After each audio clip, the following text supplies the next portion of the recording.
Welcome, everyone, to the Avengenerds podcast, where we talk Marvel, DC, Star Wars, and more. I'm your host, Will, and with me are my co-hosts, Torin and Peyton. Yo. Hey, guys. Yo, what's up? We have a great show for everyone this week. We're going to be talking about Guardians of the Galaxy Volume 3 and the news of the week. So there's going to be time codes in the description or the show notes if you want to jump around. And with that, here's Peyton with the news. All right, so it's important to start off. I mean, it was a pretty important week this last week. The writer's strike has begun. Yeah. If anyone doesn't know what this is, basically writers in the biz in Hollywood and whatnot are striking because they want better pay. Basically, they want better pay, they want better benefits and stuff like that, because the nature of media has shifted just in the past like 3 to 5 years. Everything has sort of shifted to streaming. And because of that, with streaming, there's no residuals. Usually if something's on a network television, like say like The Office or something, each time an episode plays, the writers get residuals for that episode. Even if it was like 10 years old, they still get residuals for it. And a lot of writers are reliant on these residuals. And because everything's been moving to streaming, they're not getting any residuals, and a lot of writers now can't pay their bills and can't support themselves and stuff like that. So this is a very important fight for the Writers Guild. So they're striking it based on studios' responses. It's looking like they're going to be striking for a while. Yeah, and I want to throw this out there. For any audience members who may have a particular perception of writers, is I know a lot of there is a general connotation with a lot of people who just don't know that the Writers Guild is just kind of like an old boys club, and like they live very cushy, very comfortably, but that's definitely is not the case, and especially not anymore. And even if it was the case, it's fair to advocate for proper compensation for your labor. And I think it's awesome that the Teamsters, and obviously they're the biggest union in America, the Teamsters are out in support, right, of the Writers Guild. One of my favorite streamers was in support, visited a picket line, Writers Guild of America, and they literally stopped a Wonder Man shoot, which is great progress, awesome, and hopefully the writer's strike makes more headway quicker than we all expected. But yes, given the responses are like, oh yeah, well, we have AI, we have this and that, and also reality TV and unscripted TV, but honestly, if they don't change the writers for the NBA pretty soon, it's going to be really bad. The writers for the NBA right now fucking suck. So the Writers Guild they're going to pull through it. Let's pray, okay? Yeah, it's also important to note that I forgot exactly who it was, but yeah, the whole like AI thing, they're like, we're just going to get AI to write scripts and we'll get writers to like do touch-ups, essentially. Terrifying. Like, what the hell? It's very it's very surreal on how fast and how companies are willing to use AI, and how AI is like, right, like we're literally seeing a cultural shift with AI, like as we live. I also saw like a tweet on Twitter on how like they tested using AIs for like scripts and stuff, and because like the AI was like so bad at making scripts, they like literally just wanted like humans to keep doing it. But of course, this was probably before like AI is like literally getting like more and more like advanced. But yeah, it's really scary on how all of this is becoming more AI focused. Well, it's because, and not to get super political, I'm not gonna like get really into it, but it sucks because when you're in a society where everything is very money motivated, so basically capitalism just means make as much money as possible and do it as efficiently as possible. And with AI, it's like, why would we need to pay people? Yeah, exactly. That we can just fucking get, and like I think it's just so chilling that like a lot of these people are like, well, I forgot which CEO said this. It wasn't Zaslav. It was another guy who came at him, but he was like, yeah, like, so people won't really tell that the writers are gone for a while. So he understands that most of the public isn't super informed on all of this. I think that it is important to inform as many people as possible about the WGA striking. Unions are great. They're organizing. They're trying to take their power back as workers and leverage it over their bosses, which is fair. And they're not even asking, and a lot of people are also throwing this out there. They're like, oh, they're asking for so much money. They're asking for more and more and more. No, they're literally asking for, like a relative. Like 2% of like what Hollywood makes. Yeah, like a minuscule amount that will literally barely, not even make a dent in their revenue, their bottom line. Yeah, it's very much it's generous and reasonable. Like it's charitable to their bosses what they're asking for, and that's what makes this so scary, because you realize it's not just Hollywood; it's industries almost everywhere. But yes, we at the Avengenerds podcast stand in solidarity with the Writers Guild of America. We love the WGA. Writers Guild, is it Writers Guild of America? Yes. I think it's Writers Association. Yeah, association. Cool. Yeah.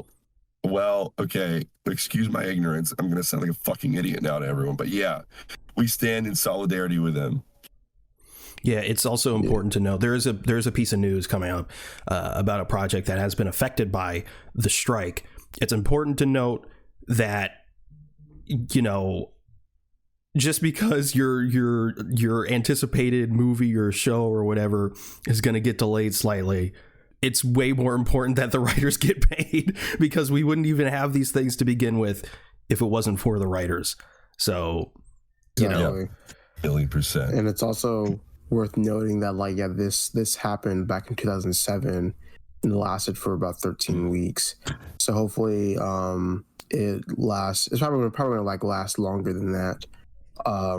But I hope it gets resolved quickly, so that way the writers can receive better compensation for their work.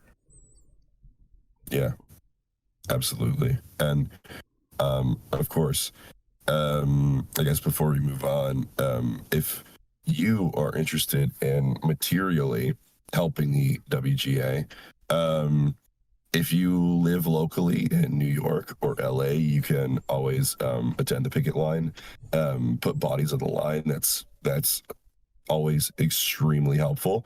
You can bring food, you can bring water, you can go support them materially in person, and otherwise, you can just listen to the voices, follow the union only, be kind of wary of articles, follow the union, and just listen to their voices, and just stay attentive and stand in solidarity with them. Yeah. I think that's it regarding the Writers Guild, right? The strike. Yes. Yeah, so let's move on to the rest of the news. Let's breeze through it, because I imagine Will is literally busting at the seams wanting to talk about Guardians of the Galaxy Volume 3. Bro can't hide it anymore. Yeah, I'm shaking. Yeah. All right, so let's get into it. So this is according to the Wrap. Carl Urban is in final talks to star as Johnny Cage in Mortal Kombat 2. I first thought it was a little odd, but I think it could work. I thought it was a little odd too, but I think everyone sort of sees him as Billy Butcher now, and they forget bro's like a chameleon.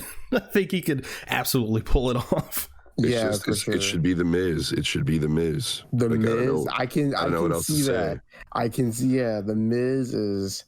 Yeah, the Miz is talented enough to do it. The Mortal Kombat movie sucked, so there's no expectations for the sequel. If you like the movie, you're wrong. I'm just kidding. But Carl Urban is gonna bring something to that sequel that it probably doesn't even deserve to have. I'm excited. He's American. I think maybe 10 years ago, Nathan Fillion would have killed it. I know. Yeah, for sure. I'm so mad. Nathan Fillion as a guy, bro. Oh, Nathan Fillion.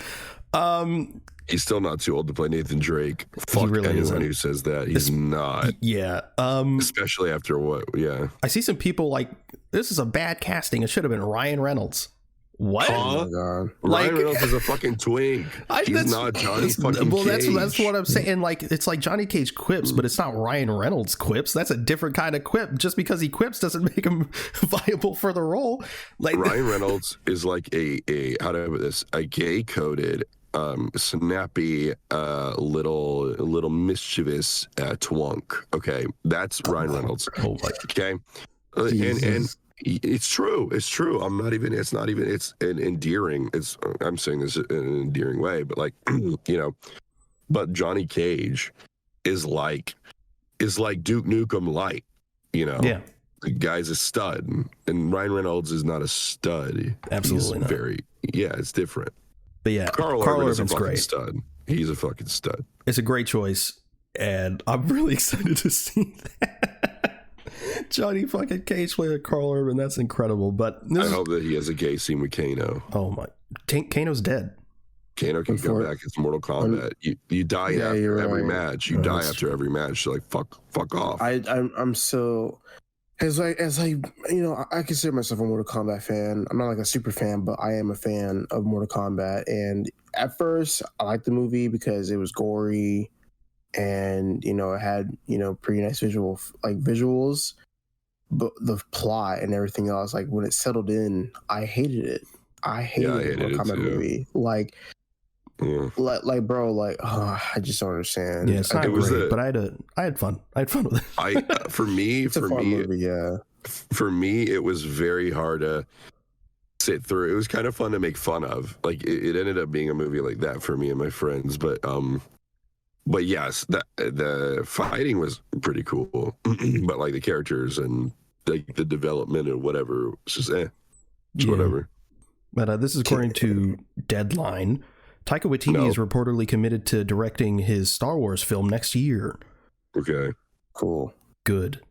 That's all I got to say. This is according to One Take News. We got to breeze through the Volume 3 of Star Wars Visions is already in the works. Good, because I'm going to talk about it later, but Season 2 is very nice. This is according to Deadline. Rob Delaney will return as Peter in Deadpool 3. Go. Fuck. Yes. Let's fucking go. Huge W. I've been saying this for fucking years. I've been saying it for literal fucking years. That he needs to come back, and he's back. All right. He's the greatest character of all time. Mm-hmm. So just to, even if it's just a little bit role, I mean, he's going to be happy to see Peter back. I mean, he's the GOAT of that movie. He carried it, really. He did. This is according to Daniel RPK. Marvel Studios has offered the role of Sue Storm to Margot Robbie. Okay. Yeah, I remember saying that. For me, it's like, look, even though I really wish they cast unknowns, I'm sure whatever happens will be okay. I heard that there were like talks of them maybe trying to go for a female thing, but I don't know if that fell through or not. Yeah, I feel like that was like a bunch of rumors that like got combined, and like people were saying like maybe Mila Kunis was cast as the thing, and like Mila Kunis was like, I'm not in it, and I don't know. I remember her saying something like, "Oh my God, can you imagine Mila Kunis is the thing? What the fuck?" Yeah, imagine hearing Meg's voice as the thing. literally. Yeah, before anyone is like, "Oh, you're a misogynist." First of all, I am. Okay. No. But really, though. I could not unsee Meg. Like Meg is like sobbing, crying that she looks different than she used to. And of course, they would absolutely do a bit on Family Guy of Meg being the thing. Yeah. Oh yeah. Oh my God. Yeah. It would just be inevitable. Yeah, and it would be funny because Meg is already like treated as so ugly and like disgusting, freakish. When like literally she's like a younger Lois with like glasses on and a hat. She's fat, Torin. Jesus. Can you see it? Can't you see that she's fat as fuck? Oh my God. Damn, like a Family Guy extra. Oh my God, he's a Family Guy writer. What? Yeah, I'm a Family Guy writer. Dude made Family Guy. He's Seth MacFarlane. Oh my God.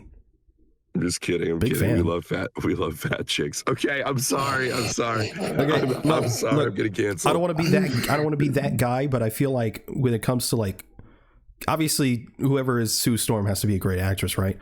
But it's just like, if people are like, it should be this person and this person. It's a blonde white woman. I don't think it's that deep as long as they're a good actress. Is Margot Robbie cool? Is it Jodie Comer cool? I mean, is she white and blonde and good? All right, fine by me. I mean, is it Ian McDiarmid? Yes. Is it? Hopefully. I was about to say this is according to someone, but it's not according to anyone. Across the Spider-Verse will reportedly have a runtime of 2 hours and 20 minutes, which will make the longest animated film in Western theatrical cinema history. Good. Right. That's awesome. Incredible. We're gonna it's just more peak for us. This is according to the Hollywood Reporter. Fantastic Four is looking to begin filming in January. Hip hip hooray! Which means we're definitely going to be getting casting, like official casting, sooner rather than later. This is also according to the Hollywood Reporter. Marvel has shut down pre-production on Blade and will continue whenever the writer's strike concludes. So I love Blade, but good. Yeah. It's good that the effects are being fucking felt and shown. This is also one of those things where like Mahershala Ali has been reported to be pretty upset about the production of Blade so far. But I feel like in this case, if it's about the writer's strike, he's probably like, yeah, that makes sense. At least I'd hope so. Yeah. Oh, and a lot of, and I don't know, I can't speak on Mahershala Ali's behalf, but I know that a lot of actors and a lot of people like that, they're in the Writers Guild. Yeah. Yeah, so, they are. Yeah, there's a ton of actors. I think Nathan Fillion's in the Writers Guild. Like so a lot of these people are striking too. So you will also have instances of like if you're in a shooting and your actor is and not saying this is the case of Blade, just if you're shooting a film and your actor is in the Writers Guild of America, well, they legally have to strike too. It's for the union rules. So yeah. Yeah, there's been videos and stuff about like a bunch of actors who are also writers, like on the picket line, which is always cool to see. Yeah, it's great. But yeah, that's the news of the week, which means it's time to move on to our topic. Okay. Which is Guardians of the Galaxy Volume 3. Okay, but wait, we're gonna do non-spoilers and spoilers. Okay, that's fine. I just time codes, description. So if you're like, I want to go to the spoilers, and you can go to spoilers. Right? I would first. Okay, well, I guess when we get into the spoiler review, we can talk about it. But you know what? Say it. I'll just let y'all talk about it first. Oh God. Well, here's what I'll say first. The Guardians franchise is easily one of the best in the MCU, even without Volume 3. I mean, just James Gunn's the way he handles these characters. It's a space opera, you know, especially the first one. The second one's like closer to the Pixar movie, but still like all these characters in space and stuff, and he still manages to make these characters feel grounded, is always going to be impressive to me. And, you know, the first one is one of my favorites in the MCU, top 5 for me, definitely. The second one, I'm not like Will. It's good. I like it a lot. Not as good as the first one, like top 20. That being That's said, so weird because, dude, on a rewatch of both of them, I thought it was not even close. I think the second one is just more thematically involved in nuance but you darker. know you're in the minority. It's just weird. Everywhere I go, it's like man, like Volume 2 is the worst one, clearly. Here's the thing. If it depends on what you value from a movie. If you value, I think the first movie is more straightforward. I think it's fantastic, but it's more so like through the lens of a starter for a trilogy, and it's very straightforward, and thematically it's pretty simple, but it's very effective. It's, you know, finding family, learning to share pain with a found family, and opening yourself up to trusting people like that. And it's very straightforward. It's very effective. But then Volume 2 is like, oh hey, let's talk about abuse. Let's talk about the very real, complex fallout of that and the fucking baggage associated with that.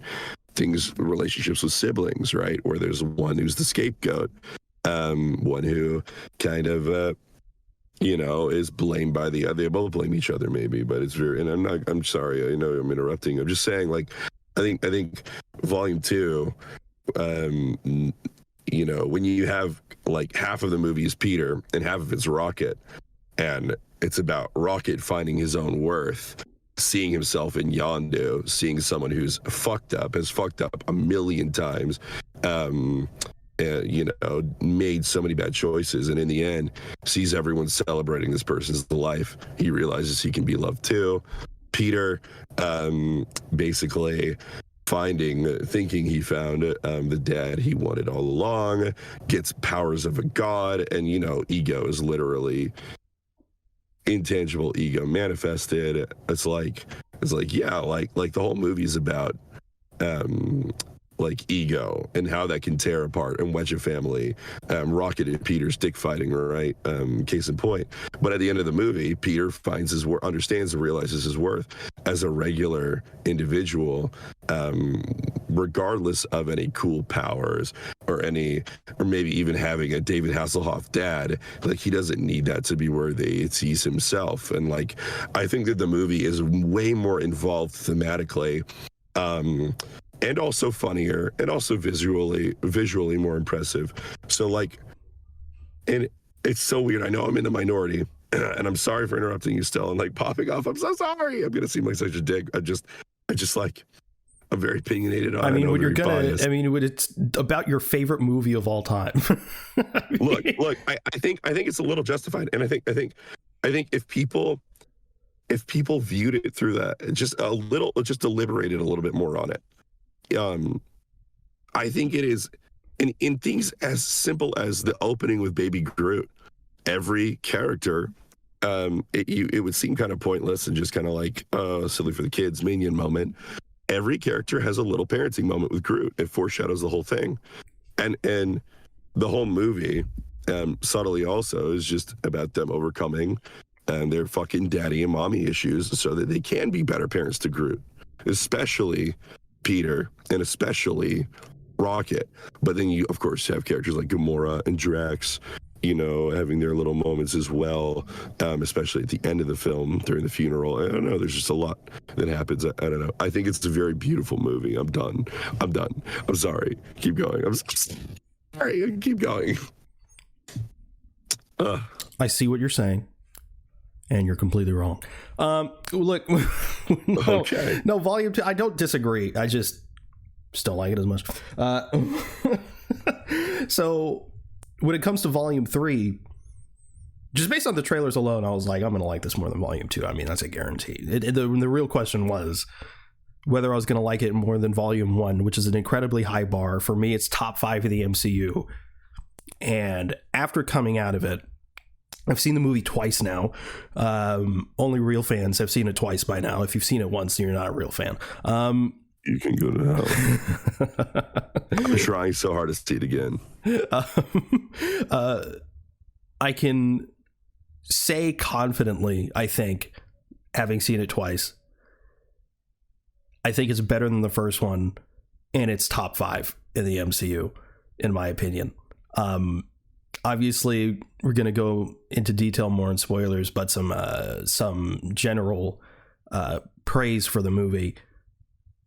The performances, literally everyone is on their A game. Everyone is probably has their best performance in these movies, probably. Yeah. Bradley Cooper as Rocket, incredible. Sean Gunn also as on-set Rocket, did great. But Chukwudi Iwuji, holy shit, bro. Chukwudi, hopefully I'm pronouncing his name right. Chukwudi Iwuji, the High Evolutionary, ridiculously good performance. Ridiculously good. I was going into it because he was great in Peacemaker, so I was like, I'm on board already. But like the way they executed his character, he was almost like a cartoonish villain. Well, he channeled Shakespeare because he's in King Lear, and so he brought that, and it's fucking brilliant. Yeah, he's like a cartoonish villain, but he sells it so well that like, even though it's big and it is a lot, at moments, and maybe I'll get to a specific moment in spoilers, but like it's so good. He's so good. It's insane how good he is. I'm repeating myself. God damn, he's good. But I also want to give flowers to Chris Pratt. Easily his best performance. And like it's one of those things, like I don't know if he like had a chip on his shoulder or he felt like he had to prove people wrong, because they filmed this sort of like at the peak hatred of Chris Pratt. But he really was like in his bag in this movie, and it was fucking phenomenal. I'm gonna say this, I hate splitting up like the non-spoiler reviews into the spoiler reviews. I hate that shit, because I want to just say everything. Because if you haven't seen the movie, you're a bitch. You're just dumb, dude. You're dumb. Like, you're shorter than us. You're literally shorter than us. No, I'm kidding. But my spoiler-free review is gonna be very, very short, because all the things I want to talk about are gonna be spoilers. Like, just overall, the I can't speak because it's just so much. The rocket centered focus, the rocket focus centered storyline was just amazing. Not only seeing the origin, but him growing as a person, like at the other parts in the film, were just amazing. I loved how each character had their own chance to shine in different ways. Mm-hmm. It felt like nothing was taken away from them, but they were just adding more to their character arc. Yeah, everyone got a moment in the sun, and even though like some arcs were, I guess, more prominent than others, like maybe someone's like little mini arc served a bigger purpose for another character's arc. Barely even. Like for me, that was not even noticeable. I thought all of them. It was miraculous how every single character got like a satisfying amount of devoted time and development. Yeah, even the side characters had like their moment to shine. It's just like it's crazy because like the movie is like 2 hours long, like more than 2 hours long. 2.5 hours, I think, exactly, almost 2.5 hours. It doesn't feel long at all. But the pacing is just incredible. Yeah, like it perfectly paced. It really felt like there is nothing taken away, and that like everything like fit like a puzzle. It's like literally what it felt like to me. Yeah, I can't imagine taking away one part of the movie. You know what I mean? Like, yeah, exactly. And I'm just saying right now, like I told Peyton this whenever we saw it early, last week. Yeah, we saw it early. I don't know if anyone knows that. I don't know if we ever talked about it, but yeah, we saw Guardians of the Galaxy 3 volume early. We saw it a week early. It's pretty cool. Jesus Christ. But like there's also a take that I'm going to go into later on in the spoilers, but it's one of those things where like, as going back to the characters and the humor. I know like there's a thing on the MCU like recently, like people like shitting on the humor, but the humor in this movie, it adds so much depth to the characters, and it develops them so much more. It's insane on how James Gunn was able to do that. And dude, I really just can't say anymore without spoiling it, but this movie was fantastic. It was a very, very satisfying conclusion to the characters, for that's been with us for almost a decade. And like, it's definitely one of the best trilogies in the MCU for me, even though the second one isn't all that. Like, it isn't my cup of tea. You can die, by the way. Shut up. In an awful fire. And scream for help, and the second one's like a 7, dude. It's like it's The second one's like a 7. You just I'd don't give it an get 8, it. but Dude, I get what you're understanding, but if that humor wasn't always in every single like serious moment, it would have been like a 9 or a 10 Wait, maybe. it wasn't, in my opinion. But dude, I swear, I felt like every serious moment, like especially during this like the second half of the movie, where like every serious moment was just shit on by comedy. That's the only MCU film I felt like Whoa. I'm in 100% I didn't agreement feel with that at Torn. all. I'm sorry. huh? I'm in 100% agreement with you. So I apologize to Will. That's so weird because okay. the moment where he's like, "What's so wrong with that?" He's like, "You'll be like just like everyone else." That's the key serious moment of the film. No, Is no, like, I like that. I like that. Are you talking about you killed my mother? And No, like, who the hell do you okay, think you are? so I like tried one, so hard to find so the one best in you. example. So one example, like I have with that movie, I'm actually going to rewatch Guardians. So you didn't rewatch it before you watched 3, which is no, I your don't. first I don't. mistake. I don't fucking do that. I don't do that. Yeah, Tor's not a rewatcher. Unfortunately, I don't rewatch movies. No, it's not really my thing. I don't either, but those are my favorite movies, so it's different. But there's one scene where like they're all like in a room, and like something just serious happens, and then Drax says some bullshit, and I it just completely turns me off. There's a couple moments. I mean, if I agree with Tor, I don't think. Well, for one, I do think it's the serious moments are undercut by comedy. It's not all the time in Volume 2. I do think you should rewatch it. But I also think the first one is funnier. But like to give a couple examples of I the think one where Harbulary Batteries is the funniest joke in the MCU still. I still think it is. No, that part's funny. It's not like it's still James Gunn, so it's like humor's humor, but like there's the part where like Peter's having like sort of heart to heart with his dad, and then Kurt Russell's like, I gotta take a whiz. It's like, okay. There's also the whole running joke with like the fruit being ripe. I didn't think landed at all. Wait. So the gotta take a whiz thing. I never took that as like a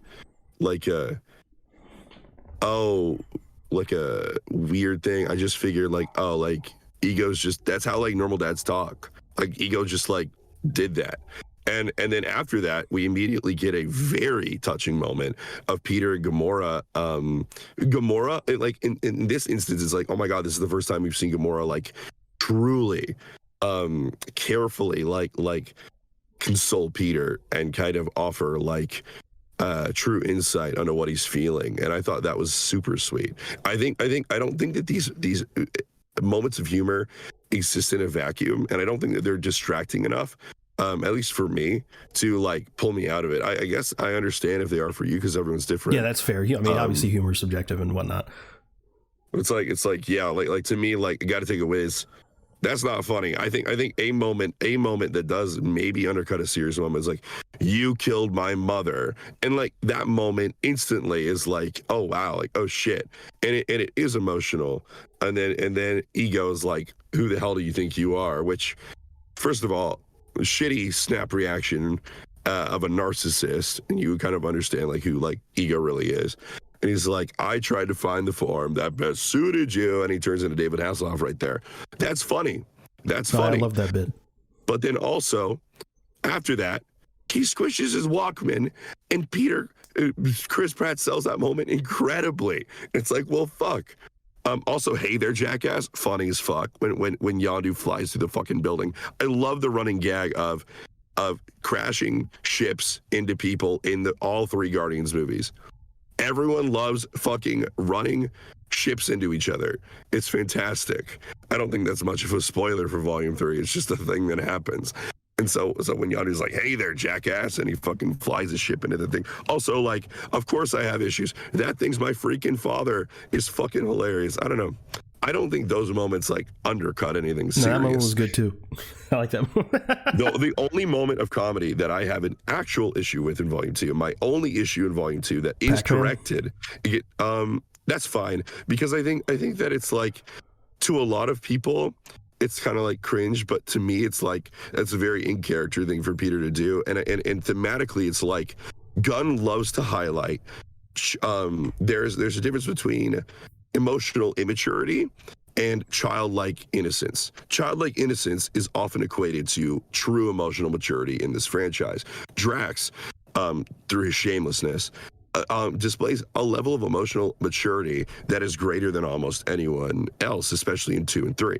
Groot, in Volume 1, is the most emotionally mature out of the entire fucking group, but he's innocent and childlike. So Peter, kind of in character, in a positive way, utilizing his childish, whatever. I think that was like, okay, like it's not amazing. It's not like, oh my God, hell yeah. But it's like, yeah, that's cute. That's in character. The only issue I have when it comes to comedy in Volume 2, and I think Gunn fixed this, the only flaw of Volume 2, in my opinion, is how Mantis is a through and through submissive Asian woman stereotype. And the movie's also very mean to her. In the third, and we'll get into this, they do fix it in the third movie, in my opinion, and in the Halloween special. Yeah, absolutely. But in Volume 2, there's this particular gag where I think the rest of the ones at her expense are kind of funny. Like Drax playing the prank called Mantis. That was cute because they're actually kind of bonding over that. It's like, that was a practical joke. I just made it up. Really funny. Brock get bitter because Drax told her to pet him. Yeah. But the moment where they're doing the group shot, and I think it's fair to make fun of the group shot and undercut it with some comedy in some way, because like it's a very tropey thing. It was a very over the top moment, still emotional, but yeah, you can undercut it with some comedy. It's fine. But the way they do it is, a fucking rock lands on Mantis's head, and yeah, it's funny, but it's like, okay, like just look out. Yeah, that it's really funny, but still, like then that part's funny. It's also like a way to cover up a bit of a plot contrivance, because it's like, oh well, Mantis is knocked out. She was helping them tremendously by keeping Ego asleep, and yeah, like eventually, like the third act needs to kick into gear. Things need to they really need to be on the back foot. But yeah, to have it in that moment, I thought was just a little too cynical, a little too mean, but that's my only problem with the whole movie in comedy. The funniest moment in Volume 2 for me was when Peter was learning how to, do the light shit. And he goes, I'm going to make some weird shit. Oh, yeah. You're old. You're a boomer. I fucking love that bit. You're a boomer for thinking that's funny. That's fucking hilarious. It is. It's Chris really Pratt's funny. Delivery. Yeah, and his face, the way they linger on his face is really good too. Other than that, Guardians 2 is not the best. It's very mediocre. I will not rewatch it just for the sake of me trolling Will. What the fuck? Okay, well, no, I will rewatch Guardians 2, and we'll see how this holds up. But I would also, when you rewatch it, try and view it through the thematic lens that I brought up. It will make it better. It will enrich it. I will take your mind of Guardians and put it in mine for a little bit. But going back to Guardians 3, this shit's fucking fire. One of the best MCU films post Endgame for sure. This shit was fire. I'm ready to talk about spoilers. I just want to get into spoilers. Yeah, please. A lot of the trailers are saying it's the best movie since Avengers Endgame. I don't know if I agree with that. I don't know if I agree with that. We it's got the best No Way movie post Endgame. I don't know. We got No Way Home. I love No Way Home. I think No Way Home is amazing, but I Shang-Chi. I love Shang-Chi.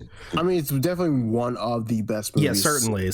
Post Endgame. It's to go top 5. Anyway, I'm not going to the fandom right now. Let's just not get into it. I'm gonna go on a rant. I do want to say the action in this movie is dialed up to 11, especially compared to the first 2 Guardians. I mean, it was like the first Guardians was good as far as action goes. Volume 2 does step it up as far as the action goes, and then Volume 3, it's like, wow.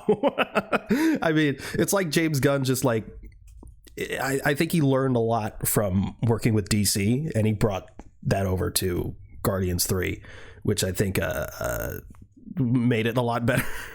Wait, I gotta give my non-spoiler. Go on. First of all, it's really difficult for me to kind of formulate my feelings. I think that's kind of what matters most to me in this. I want to say Guardians of the Galaxy 2. One was an amazing experience for me. Growing up with that, you know, as a 14-year-old, whatever, and then going into Volume 2, which, by the way, first time I saw it, I really didn't like it. It grew on me, and grew with me, and that easily, I think, it means so much to me as a franchise. These characters, this vision, this storytelling, and so Volume 3 kind of had a lot to live up to for me. And I don't know. It was the best day of my life. Like, watching that movie was the best day of my life. I can't. I know it's like corny as fuck. But I have never been more moved, connected with, and like, I guess, felt like more spoken to by any story I've ever experienced. And I think Volume 3, not only, and I guarantee this isn't recency bias, not only is it my favorite Guardians film, okay, not only is it my favorite superhero film, it's my favorite movie, and I want to see it 1,000,000 times before it's out of theaters. And I think the pacing is perfect. I think that thematically, it's so interesting how, as each film goes, it's thematically more involved. And in this movie, and that's in my opinion, that's the glue. That's what makes this so enjoyable. It's like the reason these movies have so much heart, the reason they have so much staying power and so much presence in people's minds. Still, you know, how casuals and fucking superfans alike would kill, you know, for these stories. It's like, it's the thematic content. And in Volume 3, it manages to perfectly continue and conclude thematic through lines that were carried through 1 and 2, and then it's very rare that we see a complete, unified, singular, like, Vision trilogy, especially now that the MCU is kind of very much like, we hand off things to different directors, or there are a lot of other people involved. But Gunn wrote all 3 films, directed all 3 films, and despite Infinity War and Endgame, and now there's more info that apparently Gunn didn't have so much to do with that as we thought. He wrote all the dialogue, but the plot points he had nothing to do with. Apparently. Yes. Yeah, exactly. Okay. So that's good to know. So, like, and there's an important thing I do want to talk about when we get into the spoiler part. But bottom line, 10 out of 10. Personally, I didn't find any flaws. It's official. It's your favorite movie of all time now. Yeah, I think it's a masterpiece. I think it's perfect. I think it's, in Guardians 2, I can find flaws in this movie. I can, and I'm gonna rewatch it 1,000,000 times and see. For now, sure, but I will. That's awesome. Something I can say that's valid, because Guardians 2 is ass. Anyway. Okay. All right. No, but all right. Fuck y'all. No, but you know, before we go into spoilers, yeah, Torrance. So what would you rate the movie? She's a fucking 10, dude. She's a 10. I have to agree. 10 out of 10. This movie was phenomenal. Just like Will said, you know, I've only seen it once, but I can't find a bad thing about the movie. I guess the only bad thing about it is that it ends.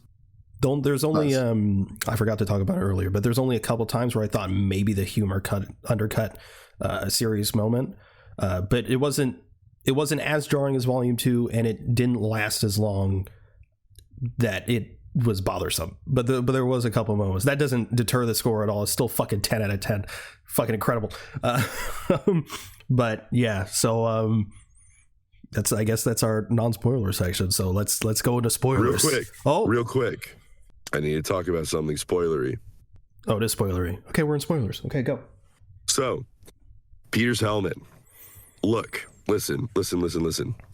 I fully believe. Okay, in Volume 2, Peter's helmet's destroyed. It's also thematic. I want to really dive into this. I don't think Peter was meant to have his helmet after Volume 2. I think that they had it in Infinity War because it was very iconic, and I'm sure James Gunn really didn't have a say in whether or not, you know, Peter had his helmet or whatever. That's why he doesn't have it in 3.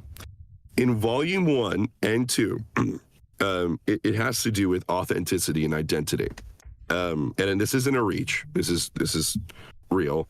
The first time we see, Peter is basically a kid playing dress up as Han Solo with Boba Fett's helmet on. In the first movie, when the mask is on, when we see Peter for the first time, we see he's kind of menacing. He's kind of mysterious. He's kind of scary. You know, he's this big guy. He's got a trench coat. His silhouette's pretty intimidating, and he's, you know, in the rain. It's very moody. It's, looks so fucking cool. It's awesome. It looks so cool. And then, cool factor cranked up to 11. And then it's Chris Pratt. Disgusting. Yeah, fuck this guy. But he takes his mask off, and he's just a fucking kid. It's just himself. I think that the mask to Peter represents a level of inauthenticity, a mask for him to hide behind, and posture as you know, something that he really isn't fully. In Volume 2, there's some slight overlap in the third act of the film where he is wearing the mask, but he is also simultaneously being fully authentic. The mask breaks, though, when shit really hits the fan. And, you know, he's about to have his fight back moment. I think that in Volume 3, it's important that we don't see Peter with the helmet on because he is in himself, in his identity, he's actualized. He's already found his worth, and has come to terms with who he is, in Volume 2. His conflict, his central conflict in 3, other than saving someone he loves, is coping with the loss of the woman he loves. And I think, yeah, like, it makes so much sense that he doesn't have the mask. I think it's kind of weird that I understand why people might be complaining, especially since the precedent has been set by Infinity War and Endgame, and it's just so iconic and it just looks really cool. But I think it also makes sense from a narrative thematic perspective, and I want to hear y'all's take on what I just said. I was honestly, when I first watched it, I didn't know the helmet was gone. It didn't even process. Yeah, I didn't even notice either. I saw someone on Twitter say it, and then you asked me. There was in the movie, and then I was like, oh shit, it's not in the movie. Oh damn. And then I'm not gonna lie, I'm a little sad about it. I really like that helmet. I think it looks fucking cool. But whether it's in the movie or not, it's whatever. Yeah, it's Okay, but your thoughts on my take? It's a good take. I don't know. I mean, I agree. It's a better take than your Volume 2 take. I'll tell you that much. Good hell. Yeah, no. But yeah, I think, yeah, that's pretty much all I had to say on that. I guess I know some people were complaining, and it's fair, but there's a purpose there. And I personally, the reason I asked you whether he had a helmet or not is because I kind of was hoping he didn't, because it would have validated my monkey brain, analyzing, fucking picking at the themes of the shit, and the significance of the helmet. But yeah. All right. That's it. Chukwudi Iwuji, the High Evolutionary, fucking he's is one of the best villains in the MCU. Top 5, top 3 maybe. Just, we haven't had a villain in a while, or I say in a while, it's been like a couple years, but like a new villain, I guess, that's just pure evil. We've had so many villains that are sympathetic and have a point, but this motherfucker's just evil. Like last time we got it was Willem Dafoe's Green Goblin, but you know that's technically a villain from the past, even though it was incredible. But I can't think of a time where we have had a villain like that. And the difference is also the level of absolute personal, like vitriol, venom, and hatred, like spewing out of the High Evolutionary towards a little fucking baby. You know what I mean? Towards fucking children. Like, this is so despicable. He was phenomenal. And the part I was referencing that was like where he was hamming it up a lot and being really cartoony in a good way, mind you, was when he was looking for Rocket and he was like stumbling through. He was like, P13, P13, where are you? Like that was like so unhinged in the best way. I love that. It was so good. Yeah, dude. Yeah. And like, and he was like on his knees and he was like, he mouthed out like sorry and like crawled towards the, so good. Sorry, Tor, go on. Yeah, I was, I was telling Peyton how like, I love when I liked how the High Evolutionary followed the trope of like, this guy with a god complex, right? Who, like has like a tantrum whenever he loses. It was like cartoony in like the best way. I essentially like loved how this guy, felt like he needed to perfect everything because he didn't see it his way. And I feel like that's what like a lot of villains tend to do in like some movies and TV shows, but like I feel like that was executed like way better in this movie to me. But yeah, this dude is just purely evil, and I'm glad that throughout the film that it didn't shy away from like being like brutal and visceral, like that one part in the movie where he like literally transforms into like a turtle into like some like humanoid hybrid, and the turtle he makes a Leonardo before our very eyes, pretty much. A fucking deformed Leonardo, but the fucking turtle is like crying and begging for mercy, and then he just like, oh yeah, fucking kill him. Yeah, like, it's a Lovecraftian body horror. Pretty much, yeah. And it was like, it's like, damn, like he is like very cruel, but it was so like it felt very, very refreshing to see that in this movie. But dude, oh my god, High Evolutionary, especially like also I want to go into like the costume design. Very great. Very great. Oh, it's amazing. And also the skin mask too. Yeah, the skin mask was so really, well done. Really cool. Yeah. It's like we saw like a little itty bitty glimpse of like what sort of that prosthetic look would be capable of in the holiday special with Kraglin with the what do you call it? The thing on his head? What is it called? Fin. The fin, thank you. Where it's like his skin was sort of like wrapping around it. It was a little gross. But like obviously this takes it on another level. And obviously it on some Joker shit. I do want to say, in regards to, and I know I'm going to be all over the place when it comes to thematic analysis. I want to say I when it comes to the High Evolutionary and when it comes to the portrayal of godliness or in Volume 3, I think that it tackles it in a very interesting way. Gunn uses Adam Warlock to contrast High Evolutionary in terms of godhood. And Adam Warlock, obviously at first, is this fucking bumbling. He's a kid. I mean, he's a kid in a grown man's body. Yeah, 12 days old. He's a baby. Okay. Which I imagine a lot of people are going to be pissed about. Well, but that's how he's right. Yeah, it's ridiculous. But there's an amazing thematic purpose, in my opinion. But his innocence and his power or whatever is being co-opted by someone who's evil. God in this movie, or High Evolutionary, who he thinks is he believes he's God.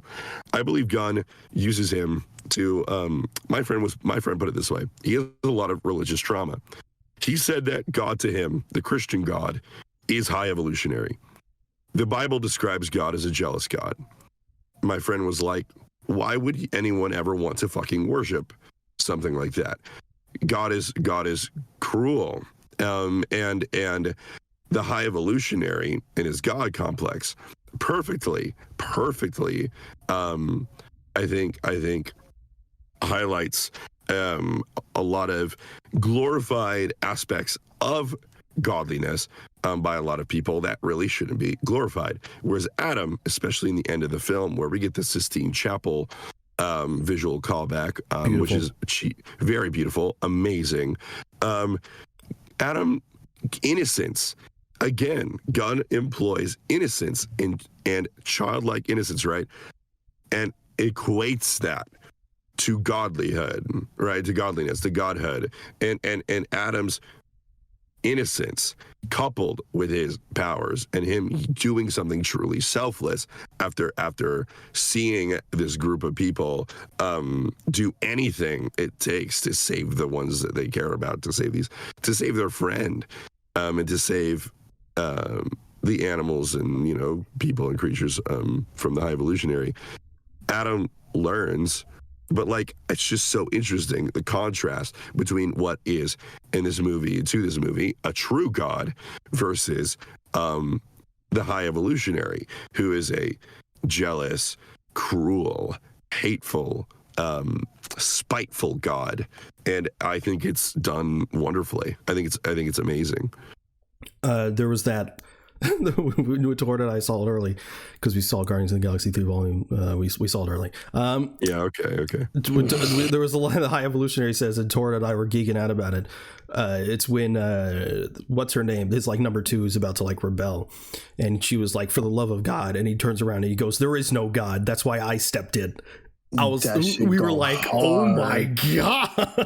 That shit went hard, bro. Yeah. James Gunn had his hand was on flames with arthritis writing that, dude.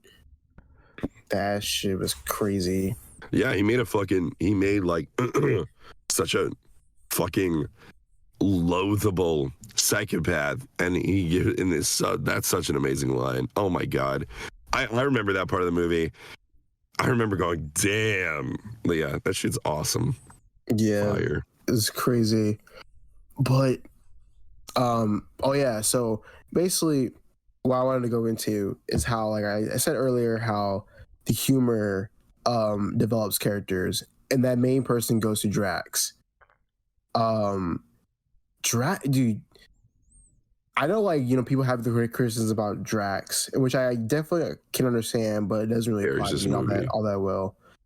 But this movie, dude, Drax was fucking cool. He was fucking great. He was so good. He was perfect. It's I think James Gunn heard Dave Bautista's criticisms and concerns about the character, and James Gunn really he really gave Drax, number one, something to do, but also gave him more depth, and so good. Loved him. Yeah, we're allowed to see that depth finally. Yeah, it's been hinted at for so long, and barely shown through intuitive participation on our part. But yeah, and just certain lines of of course, when he's talking to the kids or whatever, and Nebula's, Nebula was like, "You can speak their language. Why couldn't why did you say it before?" And he's like, "Oh yeah, you didn't ask." And then I also love the part at the end where they're evacuating everybody onto nowhere, and Adam Warlock is like, "Why'd you save me?" Groot says something, and then he says, "Yeah, everyone deserves a second chance." I just love that. It was very, very, very emotional. And very, fitting. Yeah, and of course, there's the moment where he's talking to the kids, or he's trying to calm them down. He was like, "I had a daughter just like you, and she loved when I made monkey noises." And obviously, he does the robot shit. and it was just Yeah. the sweetest fucking But scene. I cried. It was so I cried during that scene. cute, and he was like doing Yep. little, and he goes boop to Nebula and Mantis. So very, good. very Yeah. heartwarming. I literally cried full of tears. That wasn't just like teary eye. That was like, oh my god, Yeah, I like get I'm it. like, yeah. I thought that was so fucking Yeah, the music beautiful. was swelling up. And yeah. Beautiful, and beautiful also, moment. also I love the foreshadowing in the beginning, where like out of nowhere, where like they're all dancing, and Mantis is like, Drax, like, why don't you dance? And then he's like, don't dance, these for children. This has been Dance something is since the pathetic. first movie. Yeah, Yeah. for sure. This has been something It's a running for thing. yeah, and we finally see it, Yeah, and we it finally again see it, made and me it just cry. it just had, because it's been a runner for this entire franchise. It had that much more impact. And hearing Nebula tell Drax like, You weren't born to be a destroyer. you weren't born to be a destroyer, you're born to be dad, and he was. Oh. It was just ripped away from him. Oh, That just, dude, Fuck. broke my heart. That shit. I think yeah, and also back to what I was saying earlier, like Drax exemplifies the most emotional maturity out of the whole team in this film. I think in this film, kind of before everyone else. And yes, he does make comments and make like, oh, like, hello moron, hello idiot. But to him, they're like terms of it's almost like terms of endearment. There's never any malicious intent behind anything he says to anyone. that ever. or he just hears it from the other Guardians, and he just Yeah, he is an innocent guy. I mean, he's obviously traumatized. He's not fully innocent, but he displays such shameless just love. He doesn't, and like Mantis said, and this made me cry too. Jesus Christ, he's like the only one of you who doesn't hate himself, and Yeah. you know, who cares if he's stupid? He loves you, and he doesn't hate himself. Like, yeah, he's amazing. Oh my god, so good. So Yeah. when Torn, did you cry? Shit, dude, I don't remember, dog. I cried every Right. other Well, minute. to Actually, I didn't like cry, but I got like really teary eyed at the oh god damn it, I think I might cry right now. When Floor and Teefs died, that's when I got very, very teary eyed. I was just like, come on, dog. Well, Will, when did the first tear drop for you? The first teardrop for me when Rocket was singing "Creep" because What a fucking pussy. No, your first tear fucking shed whenever you sat down. it's actually true. No, that's true. That's true. You sat down. When the Marvel intro started and it was just all Guardians. I cried at the IMAX countdown. Seriously. But you fucking cried when you bought the tickets. I did. I cried in the car on the way there. I'm serious. I'm a very emotional guy. But when Rocket Loser. and look, I knew that. Whatever. I knew that "Creep" was going to be a Rocket song, and hearing him sing it, and also he's gonna cry. Like you see him. He fucking. There's one part where, he's walking through. It's so awesome. He's walking through this place where he lives, his home, with his family who loves him, but he has imposter syndrome. He doesn't feel like he belongs there. He fucking feels like a fucking abomination. And he's like, there's one part where he like wipes his nose and he sniffles a little bit as he's singing. And not only that, and then I broke down when Quill was drunk. I know that was kind of a comedy thing for a lot of people, but that hit home for me. No, that's a perfect example, actually, because obviously we talked about earlier how, at least for me in Torn, Volume 2 wasn't maybe balanced as well as it could have been. But in Volume 3, that moment is a perfect example. It is absolutely a serious moment, and there is comedy in it. It's beautifully balanced. Yeah, for sure.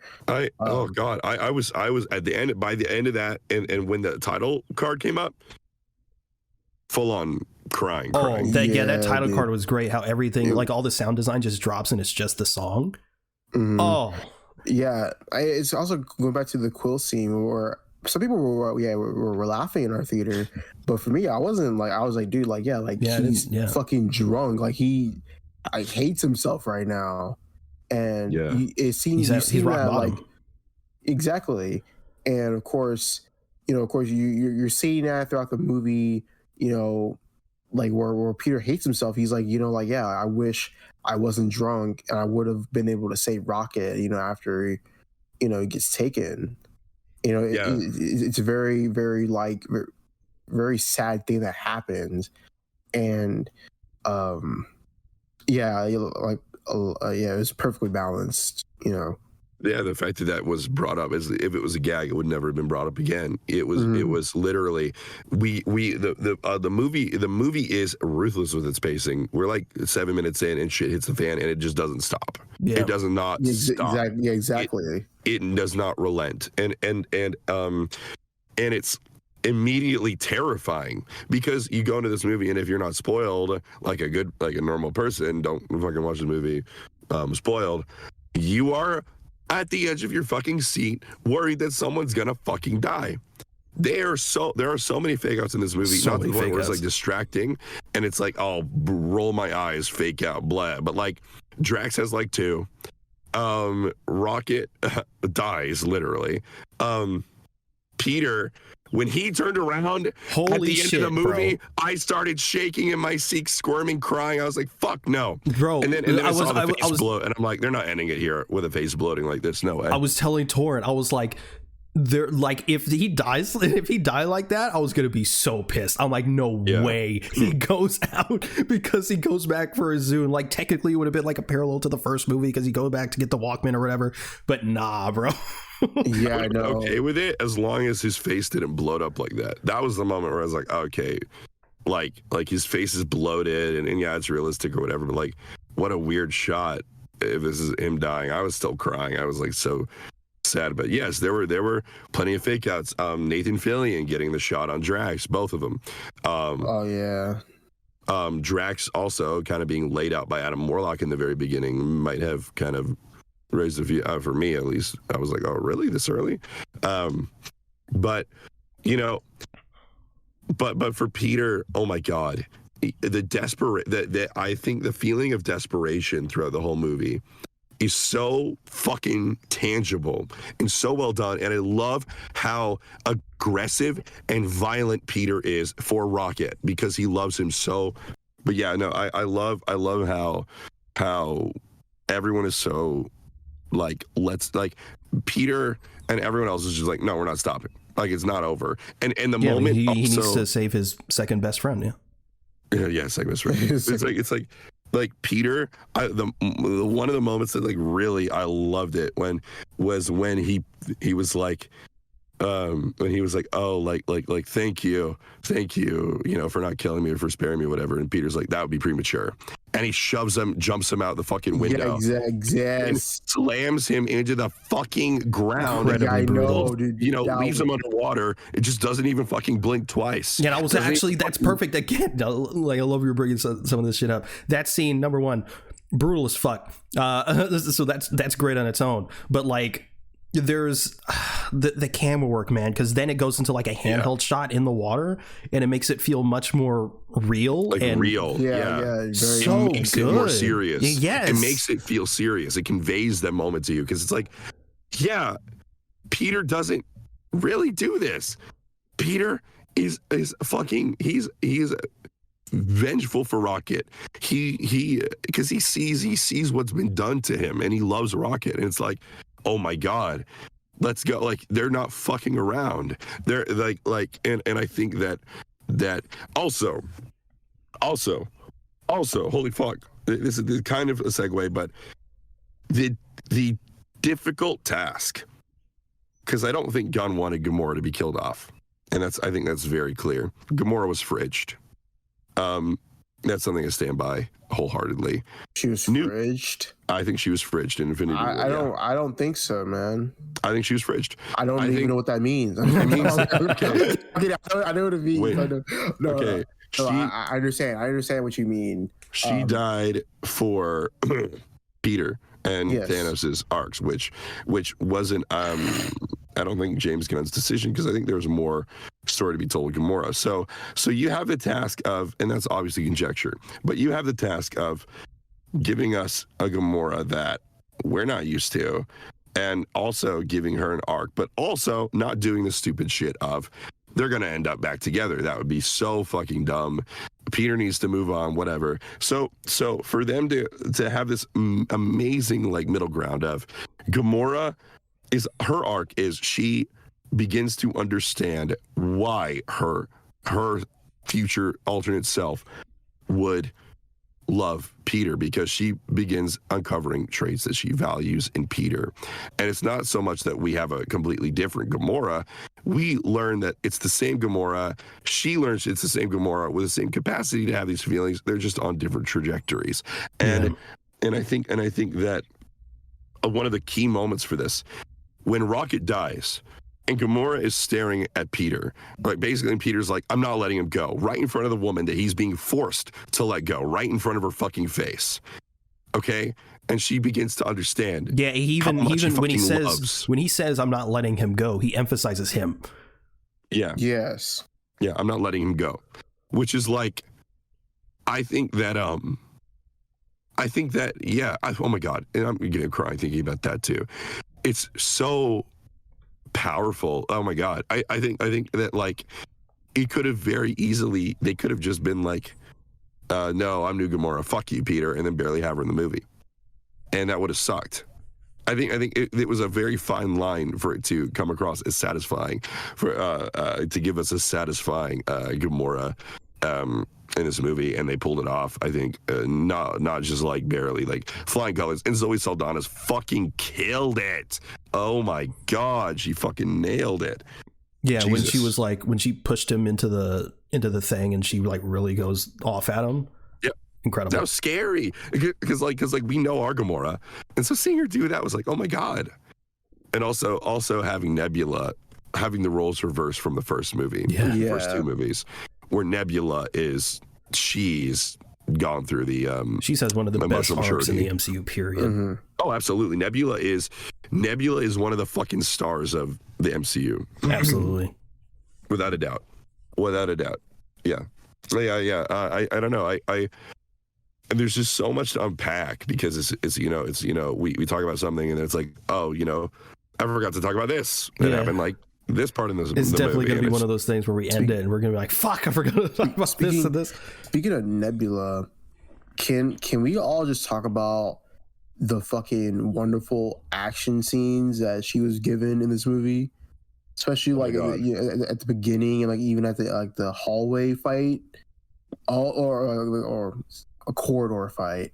Yeah. But dude, like the fucking, I love how like she gets fucking just dismantled and like disintegrated, and she like fucking morphs her way back into like shape. That was fucking cool. Also thematically relevant because it literally is just how she's been all her life. Like I think it's neat that it's like informs her character too.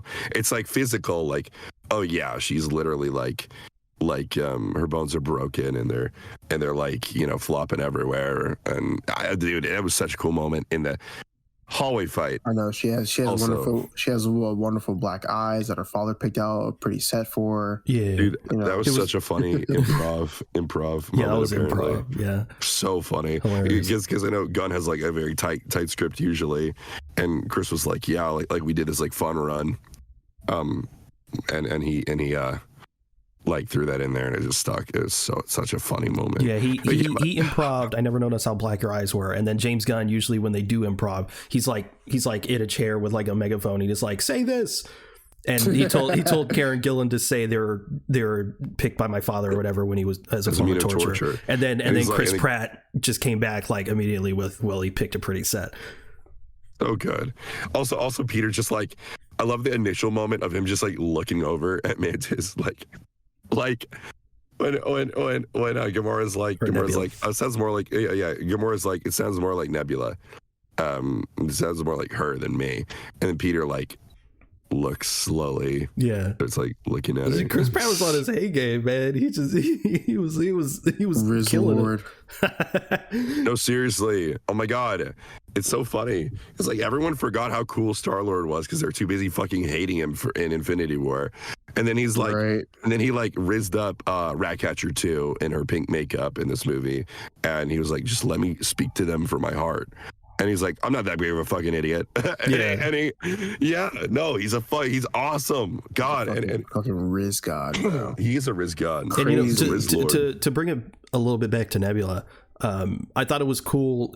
I don't know what to call it, a parallel, but it was like when you see that like dysmorphia when Adam Warlock just pummels her.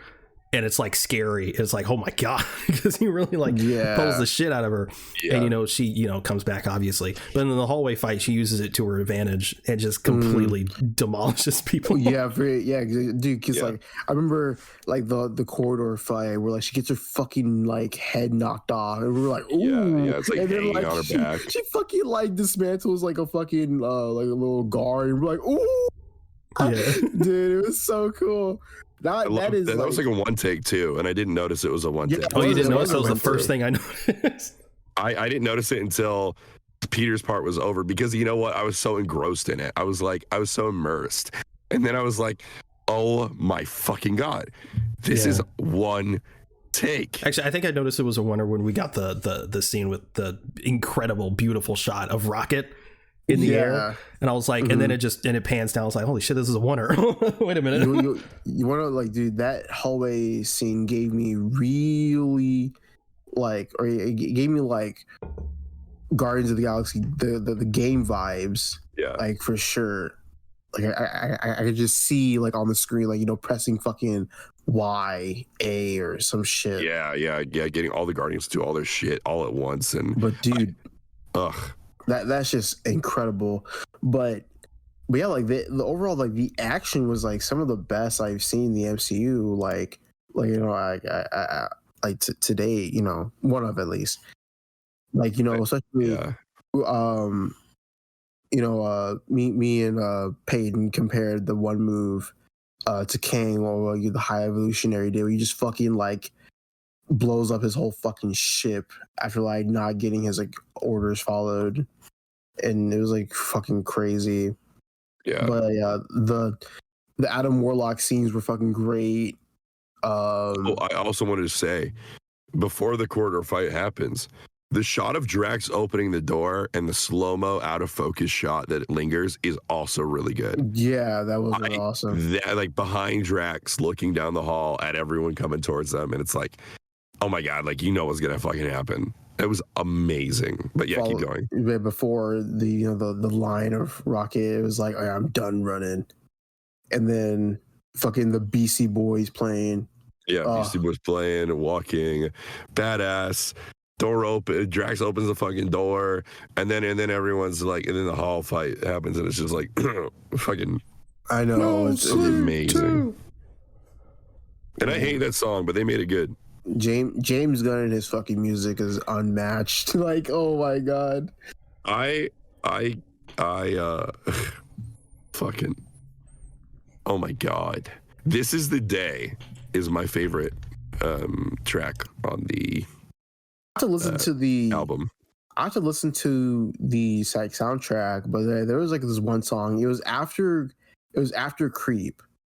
But there's like another song. It was Crazy on You? I think it was that one. But it was more of like it was like a rock track. It's where Adam Warlock is about to fly in, right? That's Crazy on You. Yeah. Yeah. That one. That was fucking good. Yeah.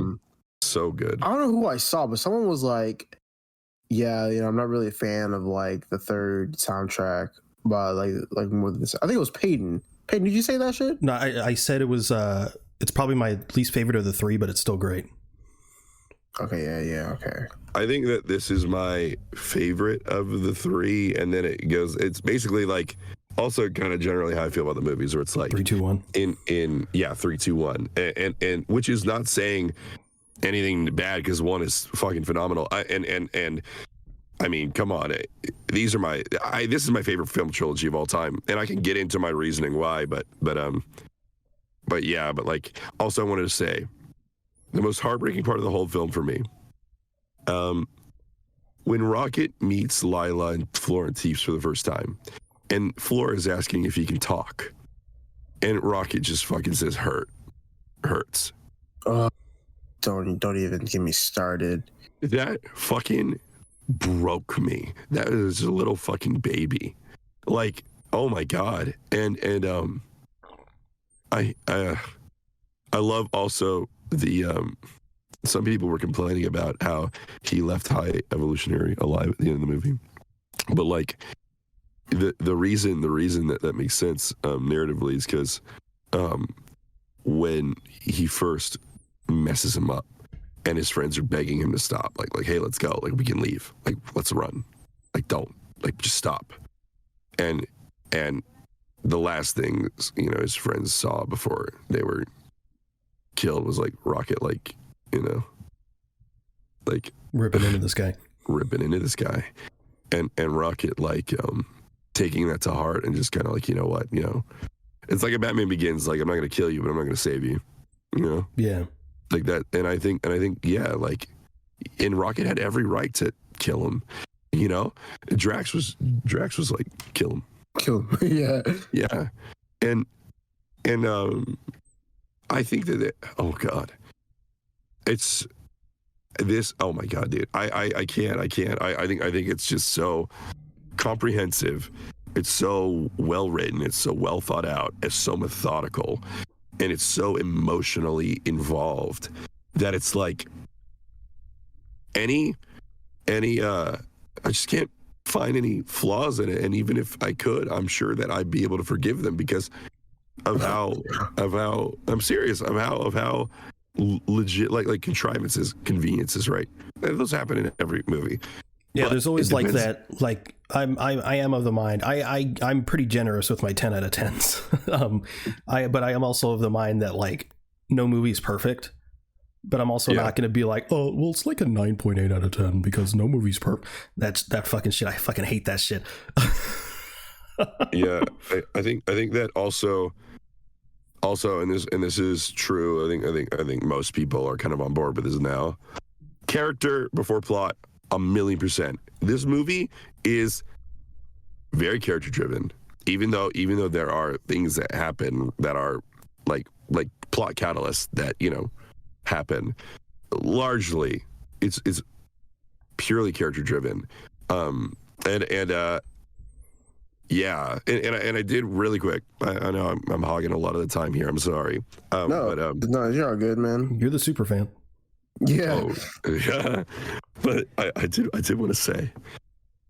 So my reasoning for trilogy stuff, it was in my review, and y'all read my Letterboxd review. So when I was discussing this with the friends that I saw the film with, and they're not even really massive Guardians fans, and then after 3, they're like, oh my god, like I get it now, like you know, Danny DeVito in the theater, like, and now they love the whole trilogy because they you know, we rewatched the first 2 before we saw 3. When you look, I feel like when we take a look at trilogies that are out, film trilogies, it's like we have things like Star Wars, which is of no wonder why it's so culturally so it's generation spanning. Lord of the Rings, perfect fantasy trilogy, amazing adaptation. You know, The Godfather, even though one of them is kind of like and Peyton's not a big fan, and I was like I'm kind of It's like, you know, Godfather, like we get it, like I understand. Raimi Spider-Man, Nolan trilogy, whatever, right? I think that no trilogy within a comics, within, you know, film in general, none of them have made me feel the way that I feel these trilogies have, this trilogy has, right? Like none of them have made me care more about a group of characters, or cry as much or miss them as much, and it's not even like one of the movies is a lull. There's no movie that's like a dud.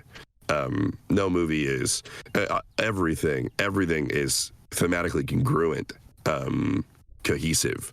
The story and the character development is top notch, and it's so funny because the movies grow with you, and as you watch them, and I think it's and I think that the time gap between 2 and 3 has a lot to do with that in a positive way. Yeah, I think that it lent itself, it allowed for a darker, more mature, and more thematically complex film because its audience grew up with it, grew between the two movies. And I think watching the trilogy. And Marvel Studios grew. Yeah, Marvel Studios grew as well. Because now they're willing to push things a little bit more. James grew. Yeah, Marvel Studios grew. And the landscape of film grew. So, it adapted.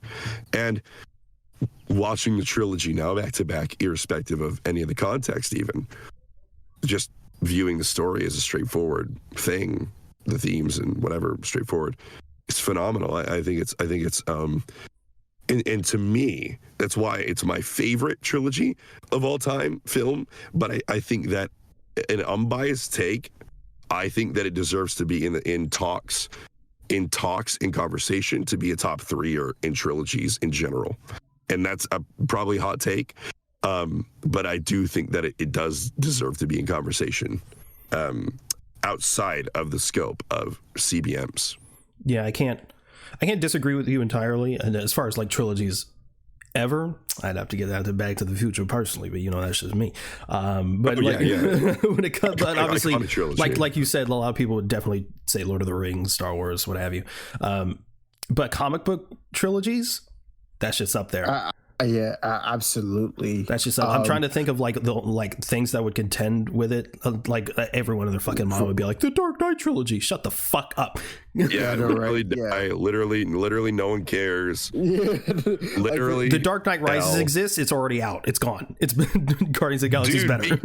Begins is the only W you have. Just take it and go. Even if we do include the Dark Knight, still Rises. Gunn is 3 for 3 and Nolan was 2 for 3. Spider-Man, the Raimi Spider-Man trilogy, again 2 for 3. It's already out. 2 for 3. Captain America trilogy. It's 3 for 3. It's 3 for 3, but the first movie is not still it's not as strong. Yeah, exactly.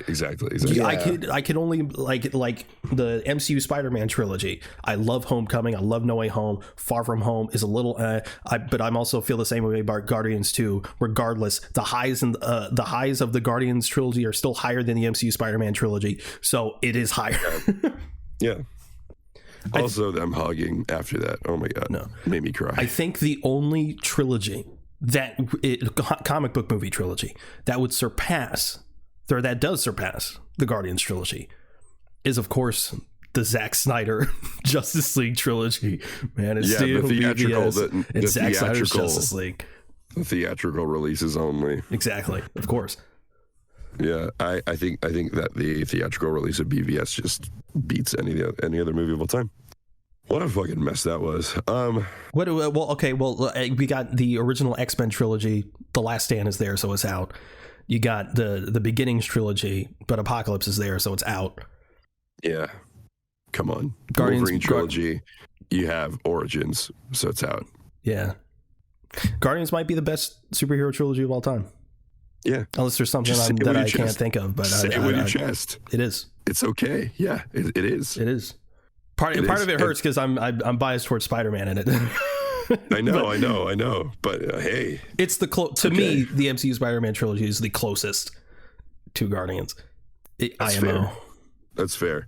Yeah, I think to me, the closest would be the Captain America trilogy. That's fair.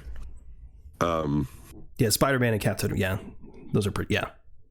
Yeah, very good. And yeah, I just think and in terms of.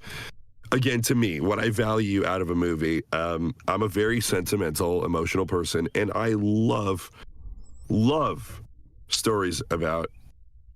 It's like, oh, there he is. Hey, what's up, boy? Hey, dumbass fucking laptop died. Oh, the laptop died. It's crazy because I have this shit plugged into the fucking charger all day, and then I guess it just. That's why or something. It's time to get a full-on PC. Yeah, it's because your battery is overloaded if it's plugged in all the time. Oh, but no, that's not, no. It wasn't connected to the charger. That's why. Because HP has fucking shit battery life. Yeah. Wait. I was gonna say something. Fuck. Oh yeah. So it comes down to what you value most in a film. For me, I'm very emotional, and I love stories about. I love what I really love about Guardians is that it's very realized human, probably the most realized and human. Like when you watch them just interact with each other, it's like, yeah, these are like real people, especially in 3, where like even the most minor character interactions just inform so much about character and are just like, yeah, like it's viable because we've been with them for so long and they're very grounded people. But it's also so fucking fantastical where you literally have like a talking fucking raccoon, a giant tree man, a cyborg woman, a pro wrestler, and they're in space fighting like pig monsters and like baby golden gods. You know what I mean?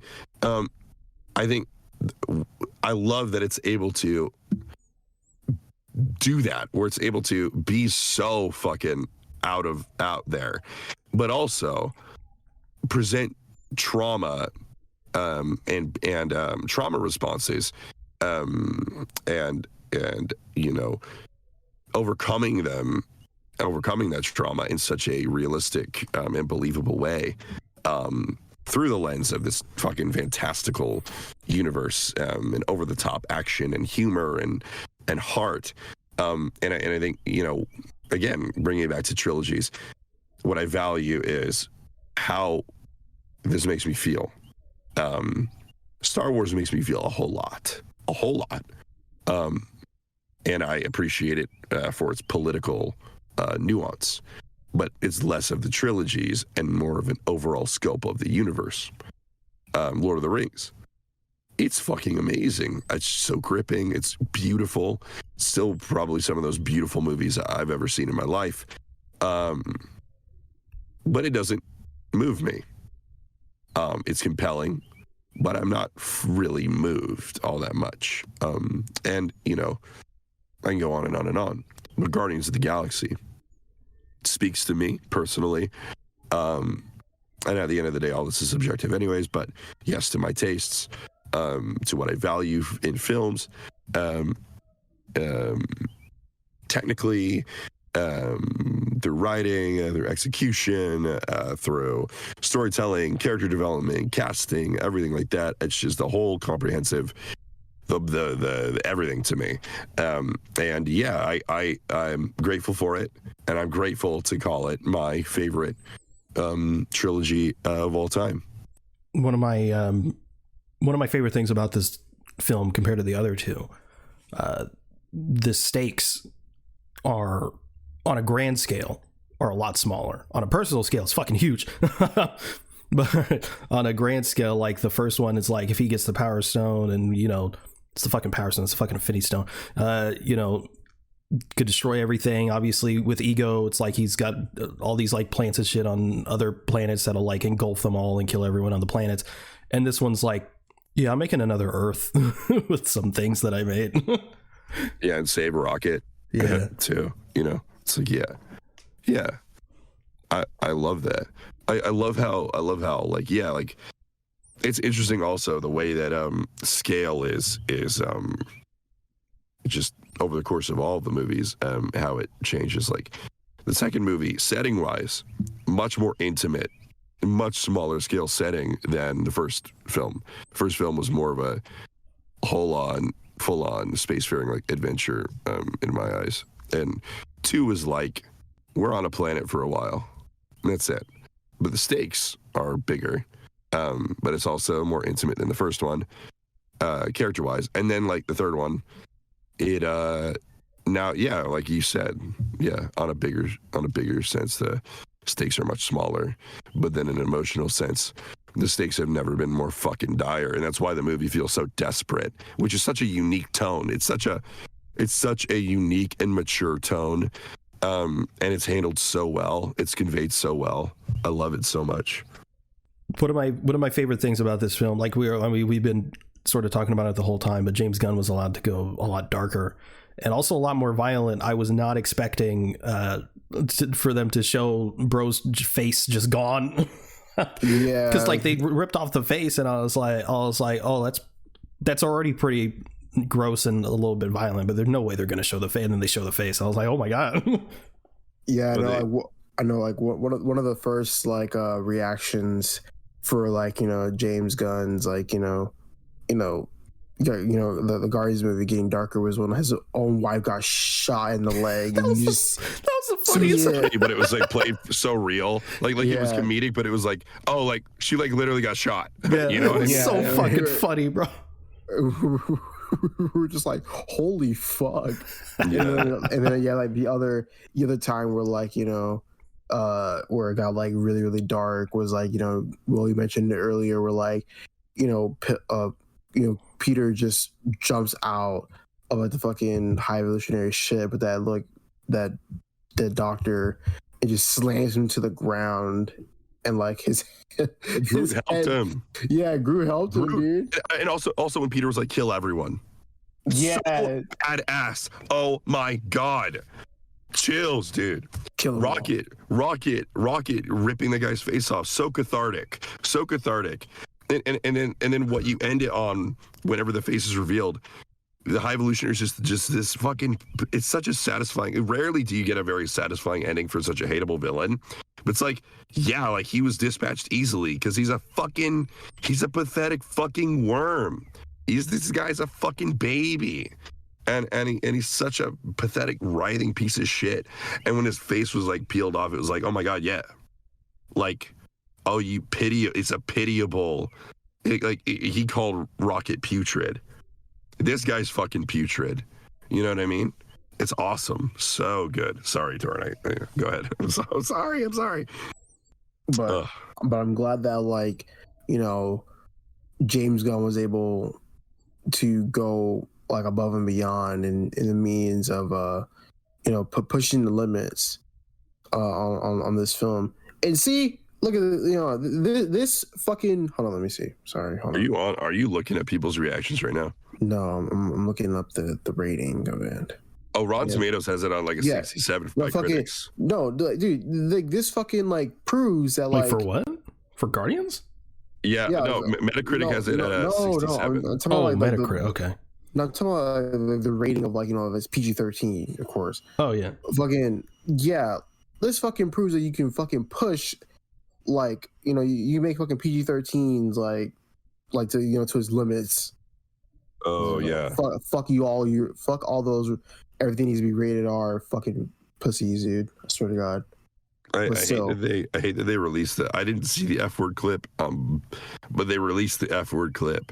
Oh yeah. Ahead of the movie, but which sucks because seeing it in the my friends didn't tell me about it at all, but like I'm glad that I just saw it in the movie because like. Open the fucking door is so funny. That was delivered so funny. When Torn and I saw it early, because we saw it early, we could okay. You could sense the audience like here it is, it's coming. And then it finally came and everyone was like, yeah. Yeah, I finally came. Oh. What? Jeez. I meant like it came to the theater, dude. Yeah, of course. Yeah. No, but I'm so happy that James Gunn got to do the first MCU F-bomb instead of like Deadpool. He deserved it. He absolutely deserves it. And for Guardians to do it, the one that's like it's so funny because the first Guardians movie, I feel like at the time was the most all for the whole family movie. You know what I mean? And now it's like we're here, and I would not really advise small children to see this movie at all. Like, it's just different. I think it's so interesting to see how it's evolved, and yeah, James deserves it because, I mean, come on, dude. I don't know. It just makes sense to me. No, yeah, I agree. Yeah, small children. Yeah, yeah, probably shouldn't see it. Yeah, I mean, dude's face is ripped off. I mean. Dude's face is ripped off. Baby Rocket. Yeah, just animal torture, just generally. Animal torture. Oh, also, I want to say, one thematic through line that is present through all movies, just to varying degrees. The first movie is kind of mild, but it's hinted at with Nebula and Gamora, and then kind of Yondu with the context of the second movie. And then the second movie, it's very present. And then, third movie, it's parental abuse, and how High Evolutionary was an abusive dad to Rocket. And like the moments where he would like praise him, and then he would get real close and squeeze his head. Yeah. Hold him like that. Like, it's just such a brutally, like, it's such an uncomfortably real thing. And I think that, like, yeah, I don't know. I laud the fucking movie for it. I think it tackles it wonderfully. And it's just interesting because you see this very over the top cartoonish villain. He's like a fucking Dick Dastardly type. And he's like, like a Shakespearean whatever, like, he's just over the top. And then he just gets in real close to this fucking baby, right? And like it clearly takes pleasure in lording himself over it. I don't know. It's just, there's nothing but praise. And I think it's moments like that, along with many other moments, where I think yeah, like smaller kids are probably going to have a harder time with this movie. And moments where also the jump scare, the animal, there's a jump scare with the animal transforming. Oh yeah. Drax getting shot in the front and the back. Another moment. Rocket. The first time they use the med pack on Rocket, and it's not fucking working because he's too fucking small, and all it does is like cauterize the gaping, bleeding fucking, you know what I mean, like mess on his chest. Yeah, and he's like foaming at the mouth and shit. Yeah. Yep. And parts where he's like barely able to breathe, where there's like fluid in his lungs when they say that shit. Like, yeah, I would not say this movie's for kids. And I think that Chris was right when he said, this movie was made for people who were 14 when the first movie came out and grew up with them, now are adults now or whatever, because thematically it's very mature, not in the very superficial maturity where it's like, it's just over the top gory to be gory, and profane to be profane. It's like the subject matter is very, very serious, as it always has been in Guardians, but it's just that much more real, and a little distressing, but it's amazing. Yeah, and it's like we're at sort of a point in the MCU where I feel like people sort of criticize things that aren't even there anymore just because it's a Marvel movie, because I see a bunch of reviews that are generally positive, but they're also like, it's still a Marvel movie though, they got jokes in it, like, you know what I mean?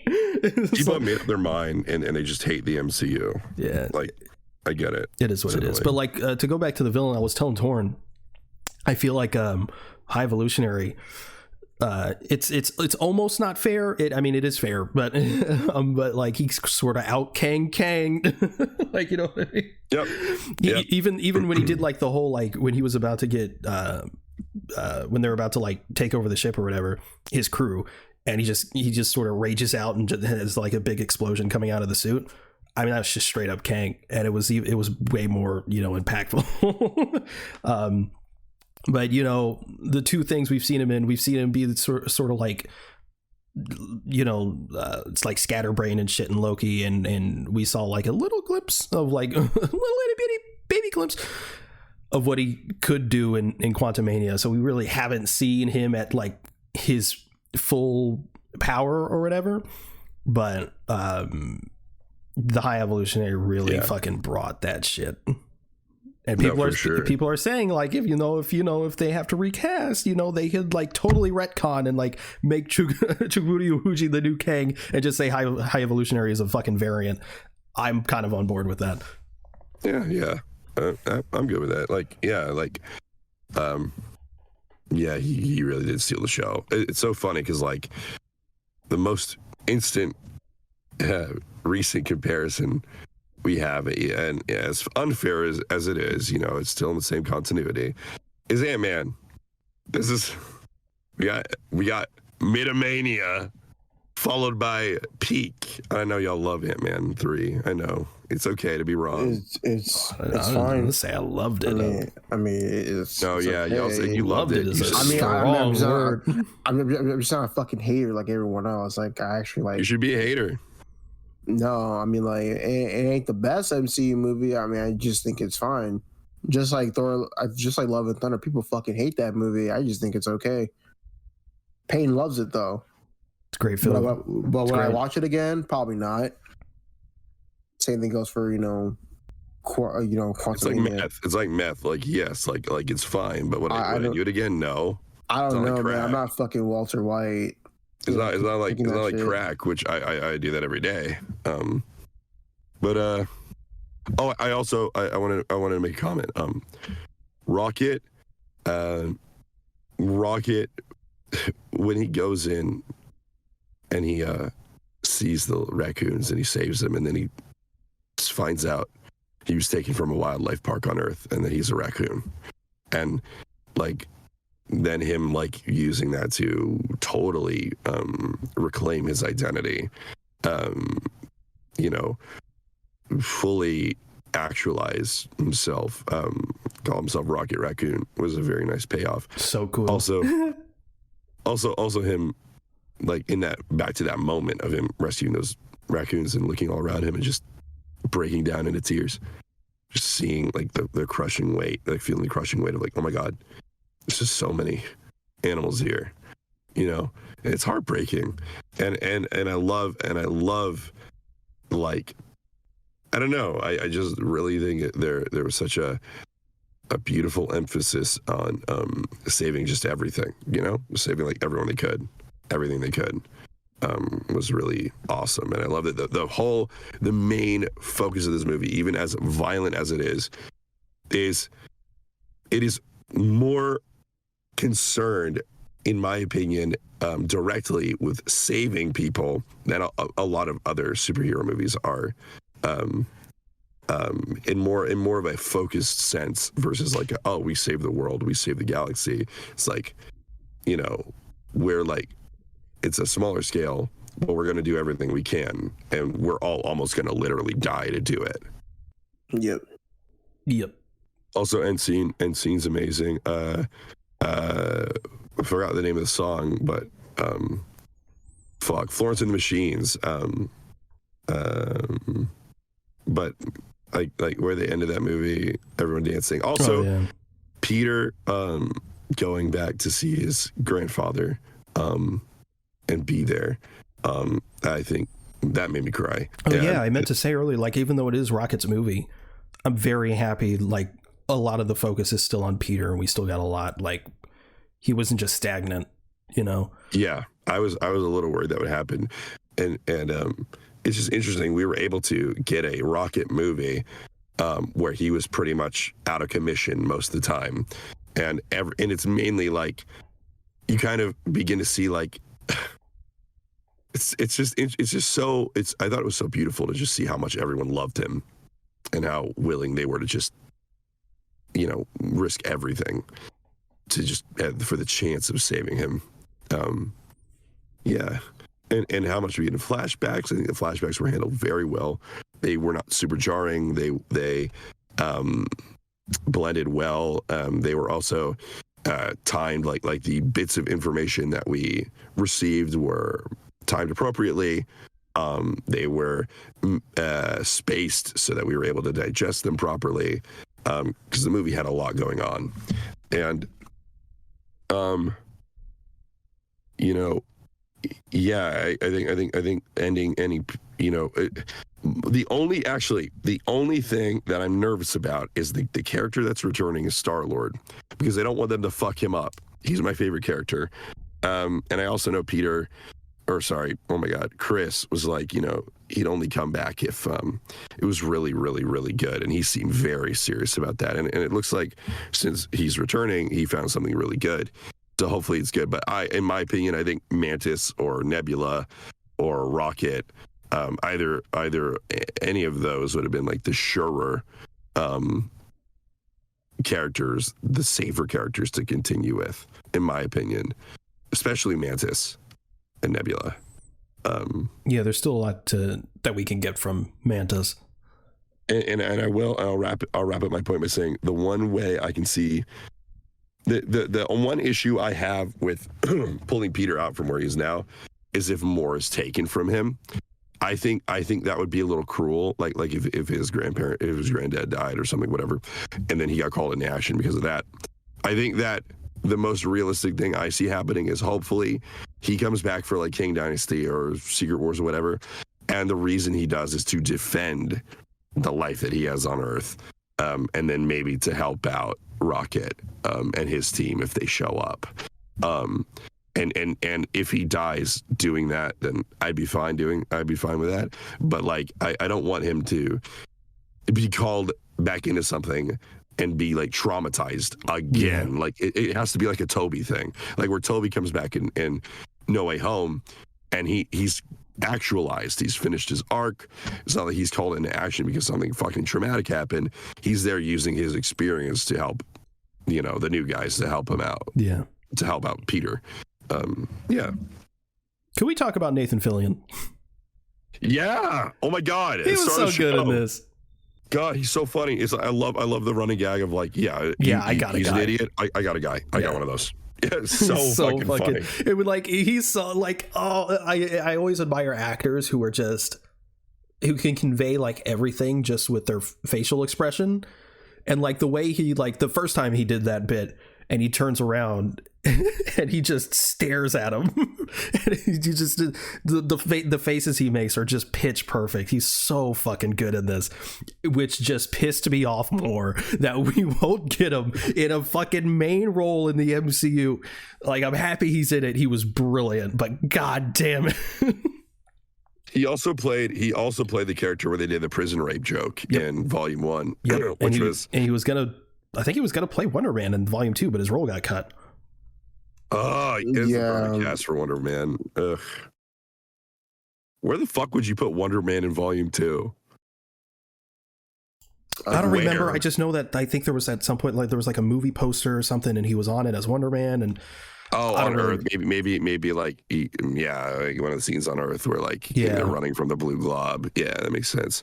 Yeah, like also, again, fuck the people who say he's too old to be Nathan fucking Drake. Go to fucking hell. He is not. He is a perfect Uncharted 4 age Nathan Drake. He is literally a living, breathing Nathan Drake. And he's proven himself to us by making a fan film where he nailed it as Nathan Drake. He just is Nathan Drake. His real name is perfect. Nathan. Like, what the fuck? He's perfect. And what's hilarious in the show, The Rookie, his name is Nolan. Oh my god. It's like they know when they're rubbing it in. Like, god damn it. Look, yeah, like I just people. Jesus, I just. What the fuck? Imagine settling on Mark Wahlberg for Nathan Drake for years and being too stubborn to change it, and then eventually he just gets too old, so you're like, make him Sully and bring in Tom Holland, and then like you make Uncharted, and then The Last of Us comes and is like, hey, we're really good, and then like I'm over here fucking dying, drowning. If the price I have to pay is I don't get a good Uncharted movie, but I get Volume 3 and it's amazing and I get a perfect trilogy, that's fine, I guess. Whatever. Yeah. But to know that in another universe, Nathan Fillion is Nathan Drake and it is like a blockbuster film series. And he's Wonder Man. And he's Superman. I'm just kidding. But, he's Green Lantern. They're going to, oh my God, amazing. He'd be an amazing Hal Jordan, and he is. Yeah. But they should bring Patrick Warburton as Superman again. Bring him back. But live action this time, baby.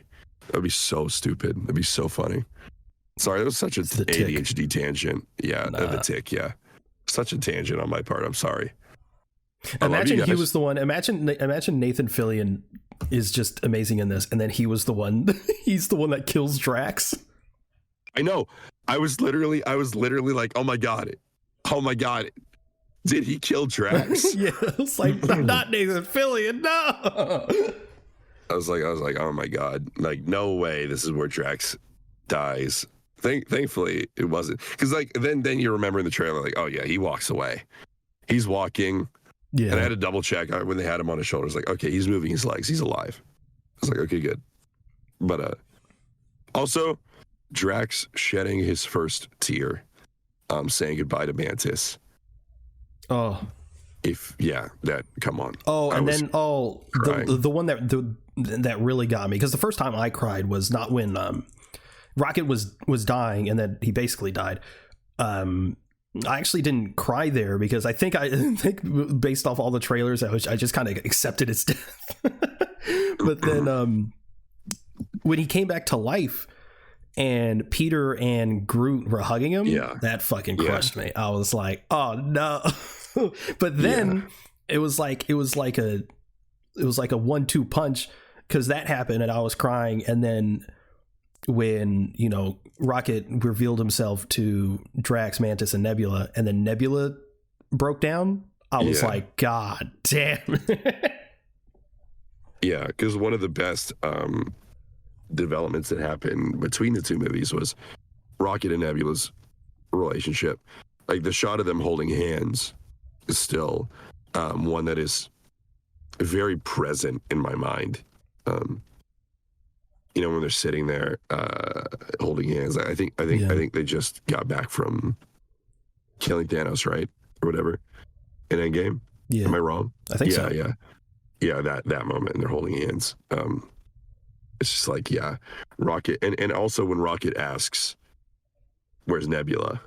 Like, as soon as he wakes up, like, that's one of the first things he asks, if not the first thing, if I remember correctly. No, that's exactly what he asks.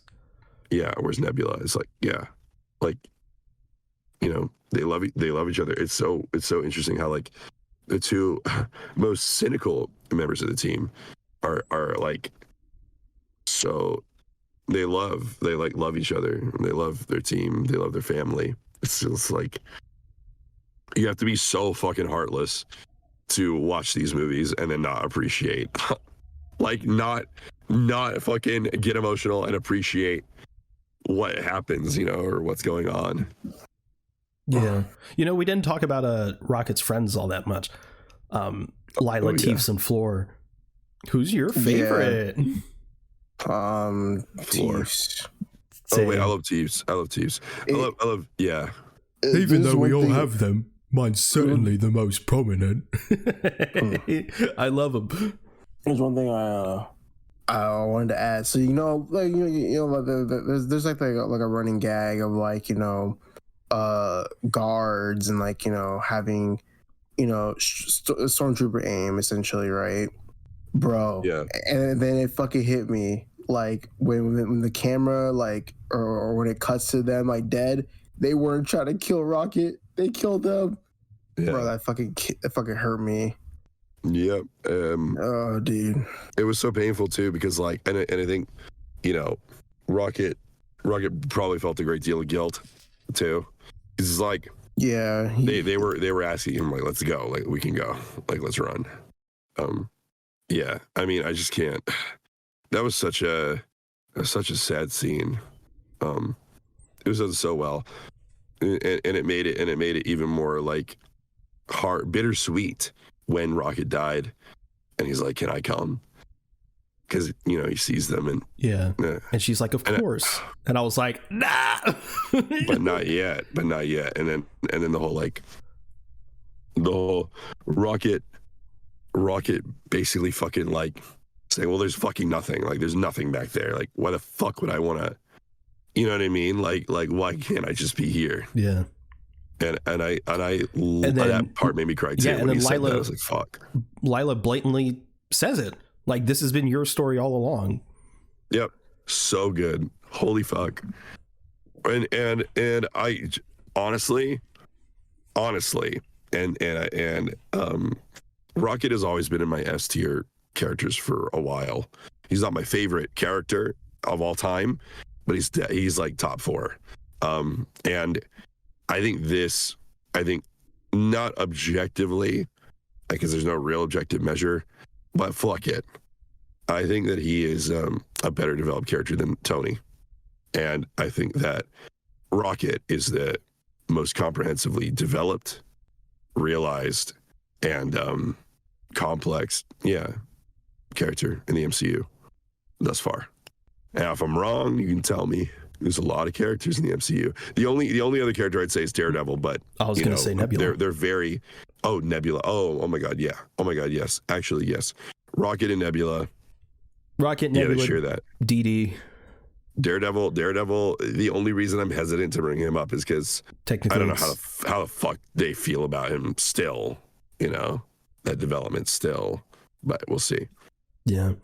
I think the last thing I want to say, God, this is definitely going to be one of those things where we stop recording. I'm going to remember something, and I'm like, God damn, I wanted to talk about that. But I think the last thing I wanted to say is at the end of the movie, and it was my first thought, and I'm so glad James Gunn has since confirmed it. Thank God, because it's so brilliant when Groot says, "I love you guys." Yep. Yeah, and then like you're finally understanding like what he's saying. Yeah, because a lot of people are like, "Oh, he speaks now." Nah, we've been with the Guardians, we've been with this family for so long that, and they've been clear on it. Like, yeah, Groot's not really a known language, but if you're just around long enough, you know, you just start to get it. And we're finally at that point with the Guardians where we, as the audience, can understand Groot. Yep, Yeah, that's 'cause fucking we are beautiful. the family. My only Yeah. issue just sounds like Vin Diesel. Well, it is Vin Diesel. I know it's Vin Diesel, but it's like he's just like, I am Groot, and it's like I can like in my brain be like, yeah, it's Groot, it's not Vin Diesel. He's just like, I love you guys. I'm like, that's just Vin Diesel. Look, the only reason I care is because Vin Diesel's a creep. Have y'all seen that interview where he's like, I'm in love with you. I can't do this interview. Oh my God, she's so fucking beautiful. And he does it for like 3 minutes straight. It's for his Triple X movie. It is so cringe. It is in so many cringe comps. I've never liked Vin Diesel. It's not, he's I don't know. He's never struck me as a. He was drunk as fuck. He's drunk as fuck in a lot of interviews he shows up to.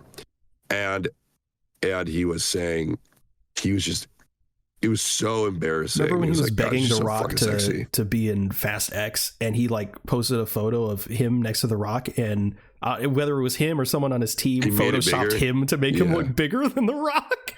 Yep. Dude, Vin Diesel is just a fucking character. Did you see what he wore on the red carpet? No. A Groot jacket. It was so fucking tacky. It looked like shit. I love that Bradley Cooper finally showed up to a premiere, That made and me he was so wearing happy. a shirt. Yeah, me too. Bradley Cooper, it's so funny because he just goes so incognito because Rocket is a collaborative effort. Obviously, Sean Gunn doesn't get nearly enough credit for. He does every facial tick, every fucking movement, twitch, whatever. And then Bradley brings it to life even further with an amazingly fucking nuanced, grounded performance. Rocket is just such a believable character. And like Bradley just goes so incognito because like he doesn't have a lot of presence as an actor because you don't see his face. You know, Rocket is Rocket. Like, so when Brad, like, not many people think about Bradley Cooper, you know? But it was nice to see him there, even if it wasn't like a t-shirt and jeans. We love him. He was cheesing the whole time. I think he understood, you know. And it also just made sense for him to be there. Not only is it the final film, but it's Rocket's film. Yeah. So yeah, for him to be there was fucking amazing. And it's also really cool because we do barely see him, and he's not even asked about it all that much because he's not doing press for Guardians. He clearly, at least if he doesn't, he pretended like it very well, that he clearly loves doing this character. And it's just like he's one of those guys. If you have seen the behind the scenes of him, the little footage there is of him doing Rocket, he's very physical with it. He's clearly very into it, and that's always when you get the best performances from, you know, actors. Like Mark Hamill does it for Joker. Like when they're very physical, it's always really good. There's just one line in Volume 2 that like, I love it so much. It's when they're walking out of the broken ship, and they're on their way to, like, the team splits up the first time you hear the chain, and Guardians 2, and you know, Gamora's saying, okay, look after the ship, like look after Groot, you know, make sure Nebula doesn't get away, and Rocket's like, okay. He says okay, like barely audibly. It's just like little shit, like little moments like that are like so like informative to like Rocket's character. They're never like over the top. He's just like, it just feels real.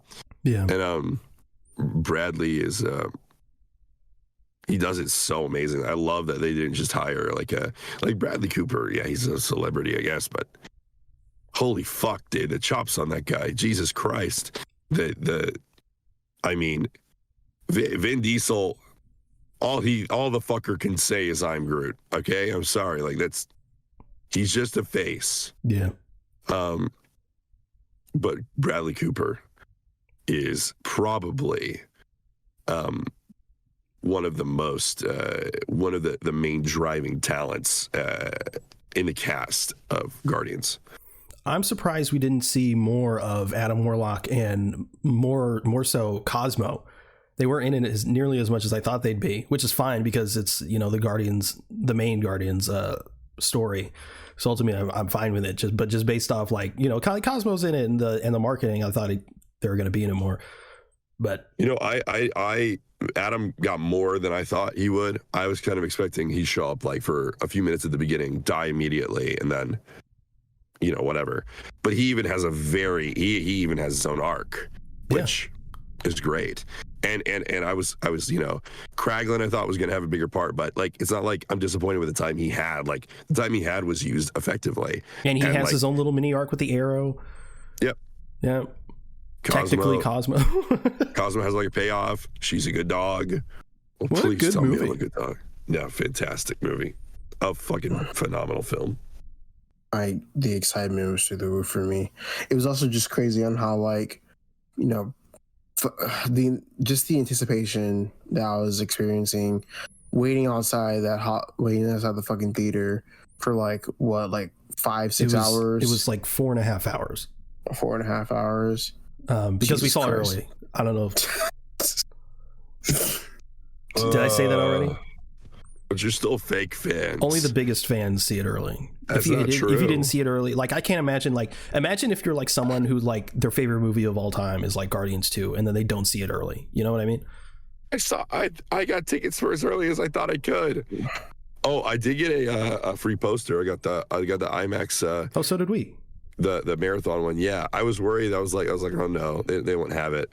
But nice.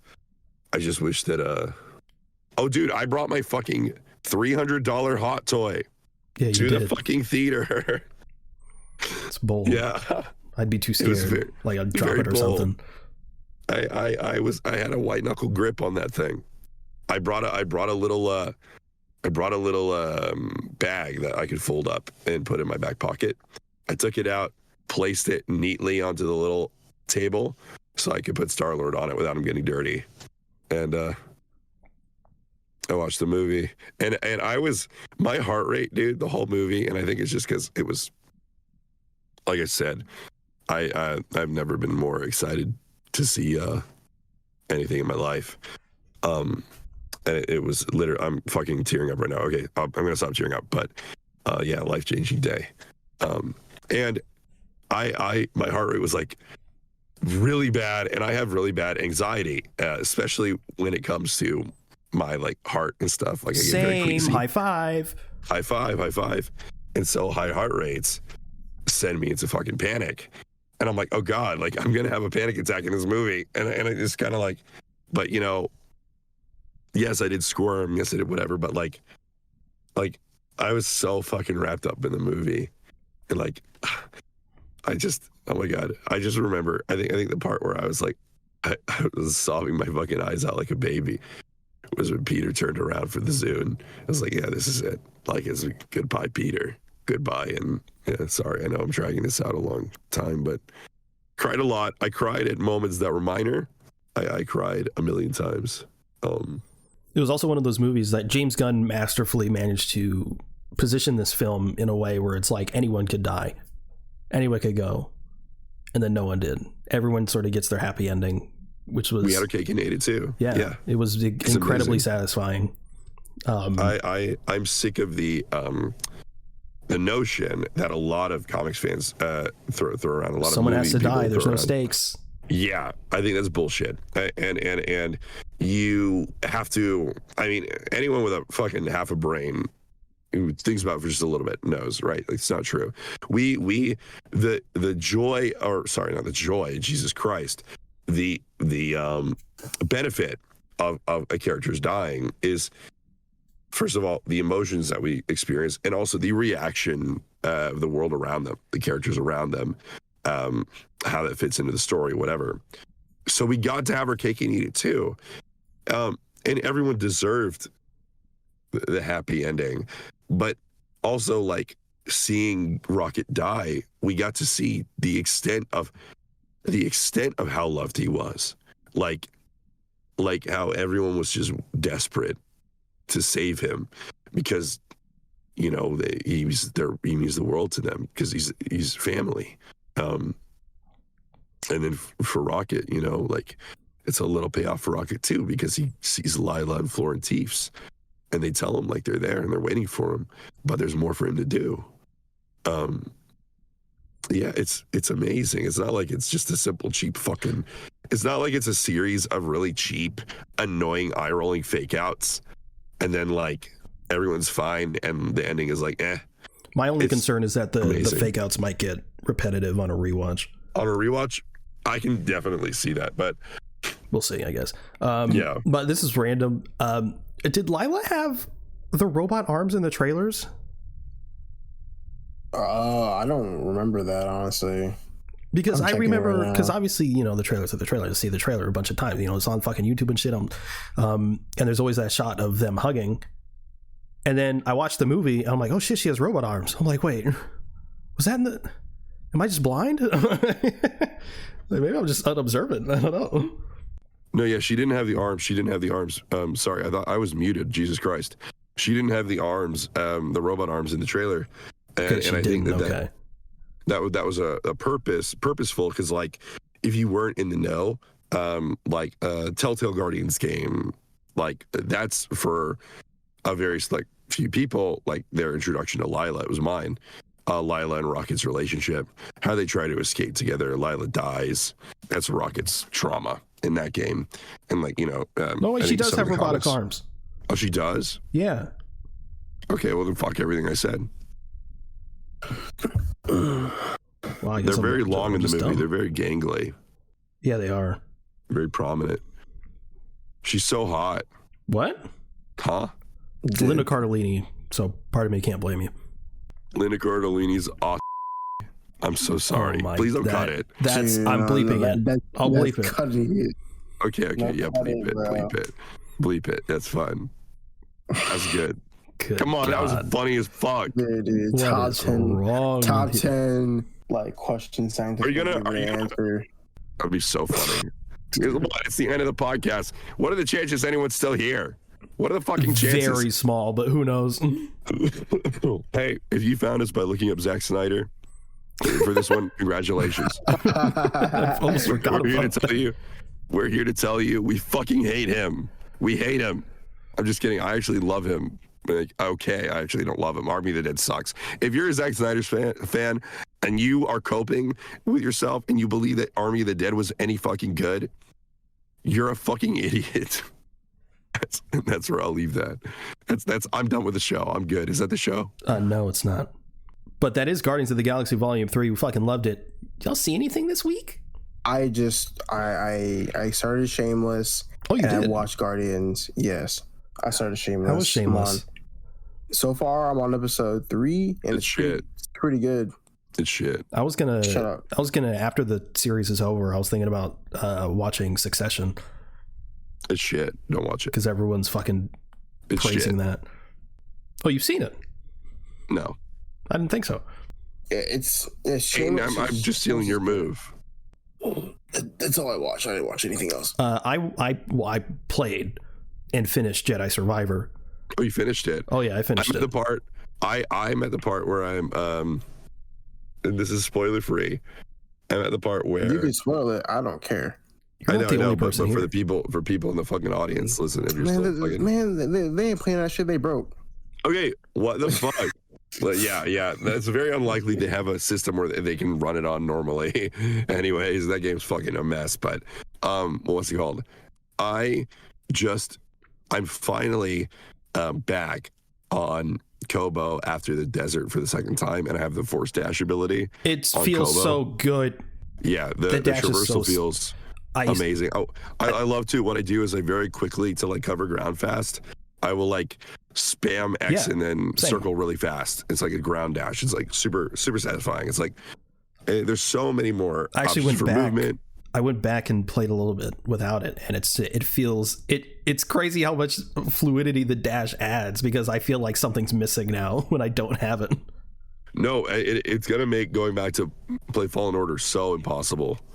So much of the game is gonna make going back to playing that game incredibly hard. I love the crossguard stance and the blaster stance. Yeah, so much. I do blaster and dual wield. That's what everyone does. I hate the dual wield because it's too fast. That's fair. I mostly like 80% of the game I was using blaster stance. It was so fun. Well, I like that the blaster stance is Makashi mixed with blaster. So it's like you get the Dooku stance, which is amazing. It's my favorite form 2. Favorite form of saber combat. And then you get these awesome fucking blaster things and flourishes. And I love that you can just walk into a room. If there's any B1s, they just insta kill with a blaster. Very satisfying. My biggest issue with the crossguard stance is that it doesn't make you walk like Kylo Ren. Oh, the walk would be cool. I do like how the run is though. How you're like holding the because the way my cowl looks, I have the yellow saber. And then otherwise it looks like me. I got long hair and a mustache, and then I got like a tannish beige look going on with like a yellow cape on the back and like a yellow like skirt on the bottom. So I look like I'm like a High Republic like Jedi with a yellow crossguard saber. And so running with that, with a crossguard out, like sells that really well. And I love the drop kick move. I love how slow it is. It's like slow, but like it's so satisfying when an enemy does like a red attack wind up, and like while they're doing that, you instantly like press like triangle on your crossguard. So you do like the uppercut as they like come at you, and you interrupt their attack and you kill them. It's so good. It's just like, I don't know. I think a lot of people just call it clumsy or whatever. I think it just, it's just that you have to reframe your timing or whatever. But no, sorry, I'm back on Kobo. But like after I get the Force Dash, how far am I in the game? You're not that far. How long is the game? Because I've spent like 6 hours playing it. I think. Well, how much are you doing like side quests and stuff? I am, as I go, looking around to get chests, and that's pretty much it. Okay, that's pretty much what I did too. I think by the end, I think it said I had 21 hours played. Okay, damn. Hey, wait, does Dirge show up at all? Does who? Dirge. Help me. He's the same race as Ravis. He's a bounty hunter from the 2002 animated series Clone Wars. He's a Gendai. Oh, I haven't really done a ton of the bounty stuff. No, but like, Ravis doesn't mention him. Oh, also I want to say, Ravis's voice actor is amazing. Good. I was so pissed because I'm like, the entire game, Bode, I'm like, he sounds so fucking familiar. Where do I know this guy from? He's fucking Charles from Red Dead 2. I was like, fucking of course. That's so obvious. Oh my God. Yeah, he's Charles. Jesus Christ. And he's just doing the same voice. Yeah. Oh, I think that's just his voice. No, he needs to do this. Or True, he needs to do this. No, you're right. To be a good voice actor. A half black, half Native American guy going, how are you? Why is he playing an Asian guy? I don't know. I'm just kidding. I don't think Bode is that's Asian. Well, I don't know what he is, but that's just what the actor looks like in real life. I don't know what he is. I don't know what he is either. No, I was quoting you. I don't know what he is either. You insensitive prick. Let's say he's black, just for the sake of it. Yeah, that's what a lot of like white legislators would say. He gets the pass. No, but the game's fucking phenomenal. I think, once you get the dash, the game does pick up from there. I can't because I'm like, I've been so far ahead. I'm like, I can't remember exactly like what comes after that, but it's good. No, dude, you're good. I look, there was only one part where it was just kind of like, it got a little boring for me. And that was a second visit to the desert before the giant drill fight. The giant drill fight was really cool. Like a cool set piece. Yeah, that's the part where I was like, I messaged you on Discord. I was like, bruh, it got fucking crazy. even though it was very automated, it was like super cinematic and a lot of fun to like be there for. There were 2 other moments after that, major moments, that I was like, what the fuck? 2 major yo mamas. Yes. But yeah, I finished Survivor. Great game. I'd give it like a 9 out of 10. Very good. Very, very good. Performance issues aside, I don't care. What? I watched Guardians 3. You did? 1 and 2. That's crazy because I watched it like 2 weeks ago. Where were you? And the Guardians holiday special. Oh, it's okay. I was just fucking bitches. I.e. your mom. Guardians 3 is way more important than that. No, it's okay. I was able to see it anyways. I have a James Gunn autographed rocket figure. Suck my dick. When and where? I mean, you can do it right here. Like we're all in the we're in an office, by the way. This is where we record our podcast. We have an official office. Yeah, Peyton is right now crawling under the Peyton is crawling under the table with the mic. So if you hear him talking, that's in between God. Taking it a little bit. So yeah. I also watched Star Wars Vision Season 2. Mid. I'm just kidding. IMO looks great. Significantly better than Season 1. That, not saying Season 1's bad or anything, but I watched it and I was like, that's pretty good. And Season 2, I'm like, this is fucking great. This is real good stuff. Specifically, the first 2 episodes I thought were phenomenal. But yeah, it's just all in all good season. The fucking I don't remember how to pronounce the studio's name, but the guys who do Wallace and Gromit. Hartman. yeah, thank you. Their episode was fucking great. Actually, the 3rd episode was good too. Really, all of them were good. There was only one that I wasn't huge on, not because it was like bad, but just I don't know. The Mpreg episode. The what? The Mpreg episode. The fuck is that? What are you talking? Oh Jesus. Mpreg. No, I think it was the last episode actually that it wasn't. No, it was the 7th episode that I wasn't huge on. But yeah, you know what I did see? What? The leaked Five Nights at Freddy's trailer. Actually? Yes, actually. And it's very hard to see. It's very blurry, and a lot of people are like, the production is very pissed that it got out. And it's so funny because the guy filming it, his username is like on the video. It's like, so they showed a trailer for like a survey for people, and he basically filmed it with his phone, and on the screen there's like a watermark of his username over and over again over the video that's playing too. Yeah. So it's so hard to see. But and I'm not going to spoil it for anyone here who's interested in watching the trailer on their own. I will say though, it looks like a lot of fun. I'm very excited. It definitely looks like a low budget movie, but like in a good way. In a good way. It looks like, yeah, like a very fun, very like it looks like a super competent YouTube fan project, but like with in the best way possible. Like I was not expecting anything like insane. It looks great. I'm super excited. I thought the best part of the trailer was when Matt Pat did like a maniacal laugh. That was pretty good. Best part of the trailer is when Markiplier got naked in front of everyone. I wish he was in it. I wish he was the phone guy. That would be great. That would be great. But no, he has to make his own movie. What a bitch. Iron Lung, by the way, great game. I wonder how that's going to translate into film. I think it's going to be great. I trust Markiplier with my life. I do. But you got a link to that trailer? I don't really give a shit about Five Nights at Freddy's, but I am fascinated by that movie. Sure. But yeah, I think that's all I have. So is that the show? That is a show. Thank you everyone for listening to the Avengers podcast. If you want to follow us, we're at Avengers on Twitter. That's AVENGE nerds, all one word. If you want to follow any of us, you can reach me at @itzenith_ on Twitter. Where can they reach y'all? Nowhere. Follow our socials. Play Fortnite with me. That is under lowercase x, uppercase A, lowercase Anakin, and then Crywalker with an uppercase C. Play Fortnite with me, please. What a nerd. Fortnite was really fun, though. I can't lie. It was really fun. We also have a Discord if you'd like to join the conversation there. Those will be linked in the show notes. You can also check out our link tree for any additional links you may be interested in. You can also review the show in-app on Apple Podcasts. If you could leave 5 stars in a review, it would really help us out. Thanks again for listening to the Avengers podcast. We'll see you next week. Later. Bye. I love y'all.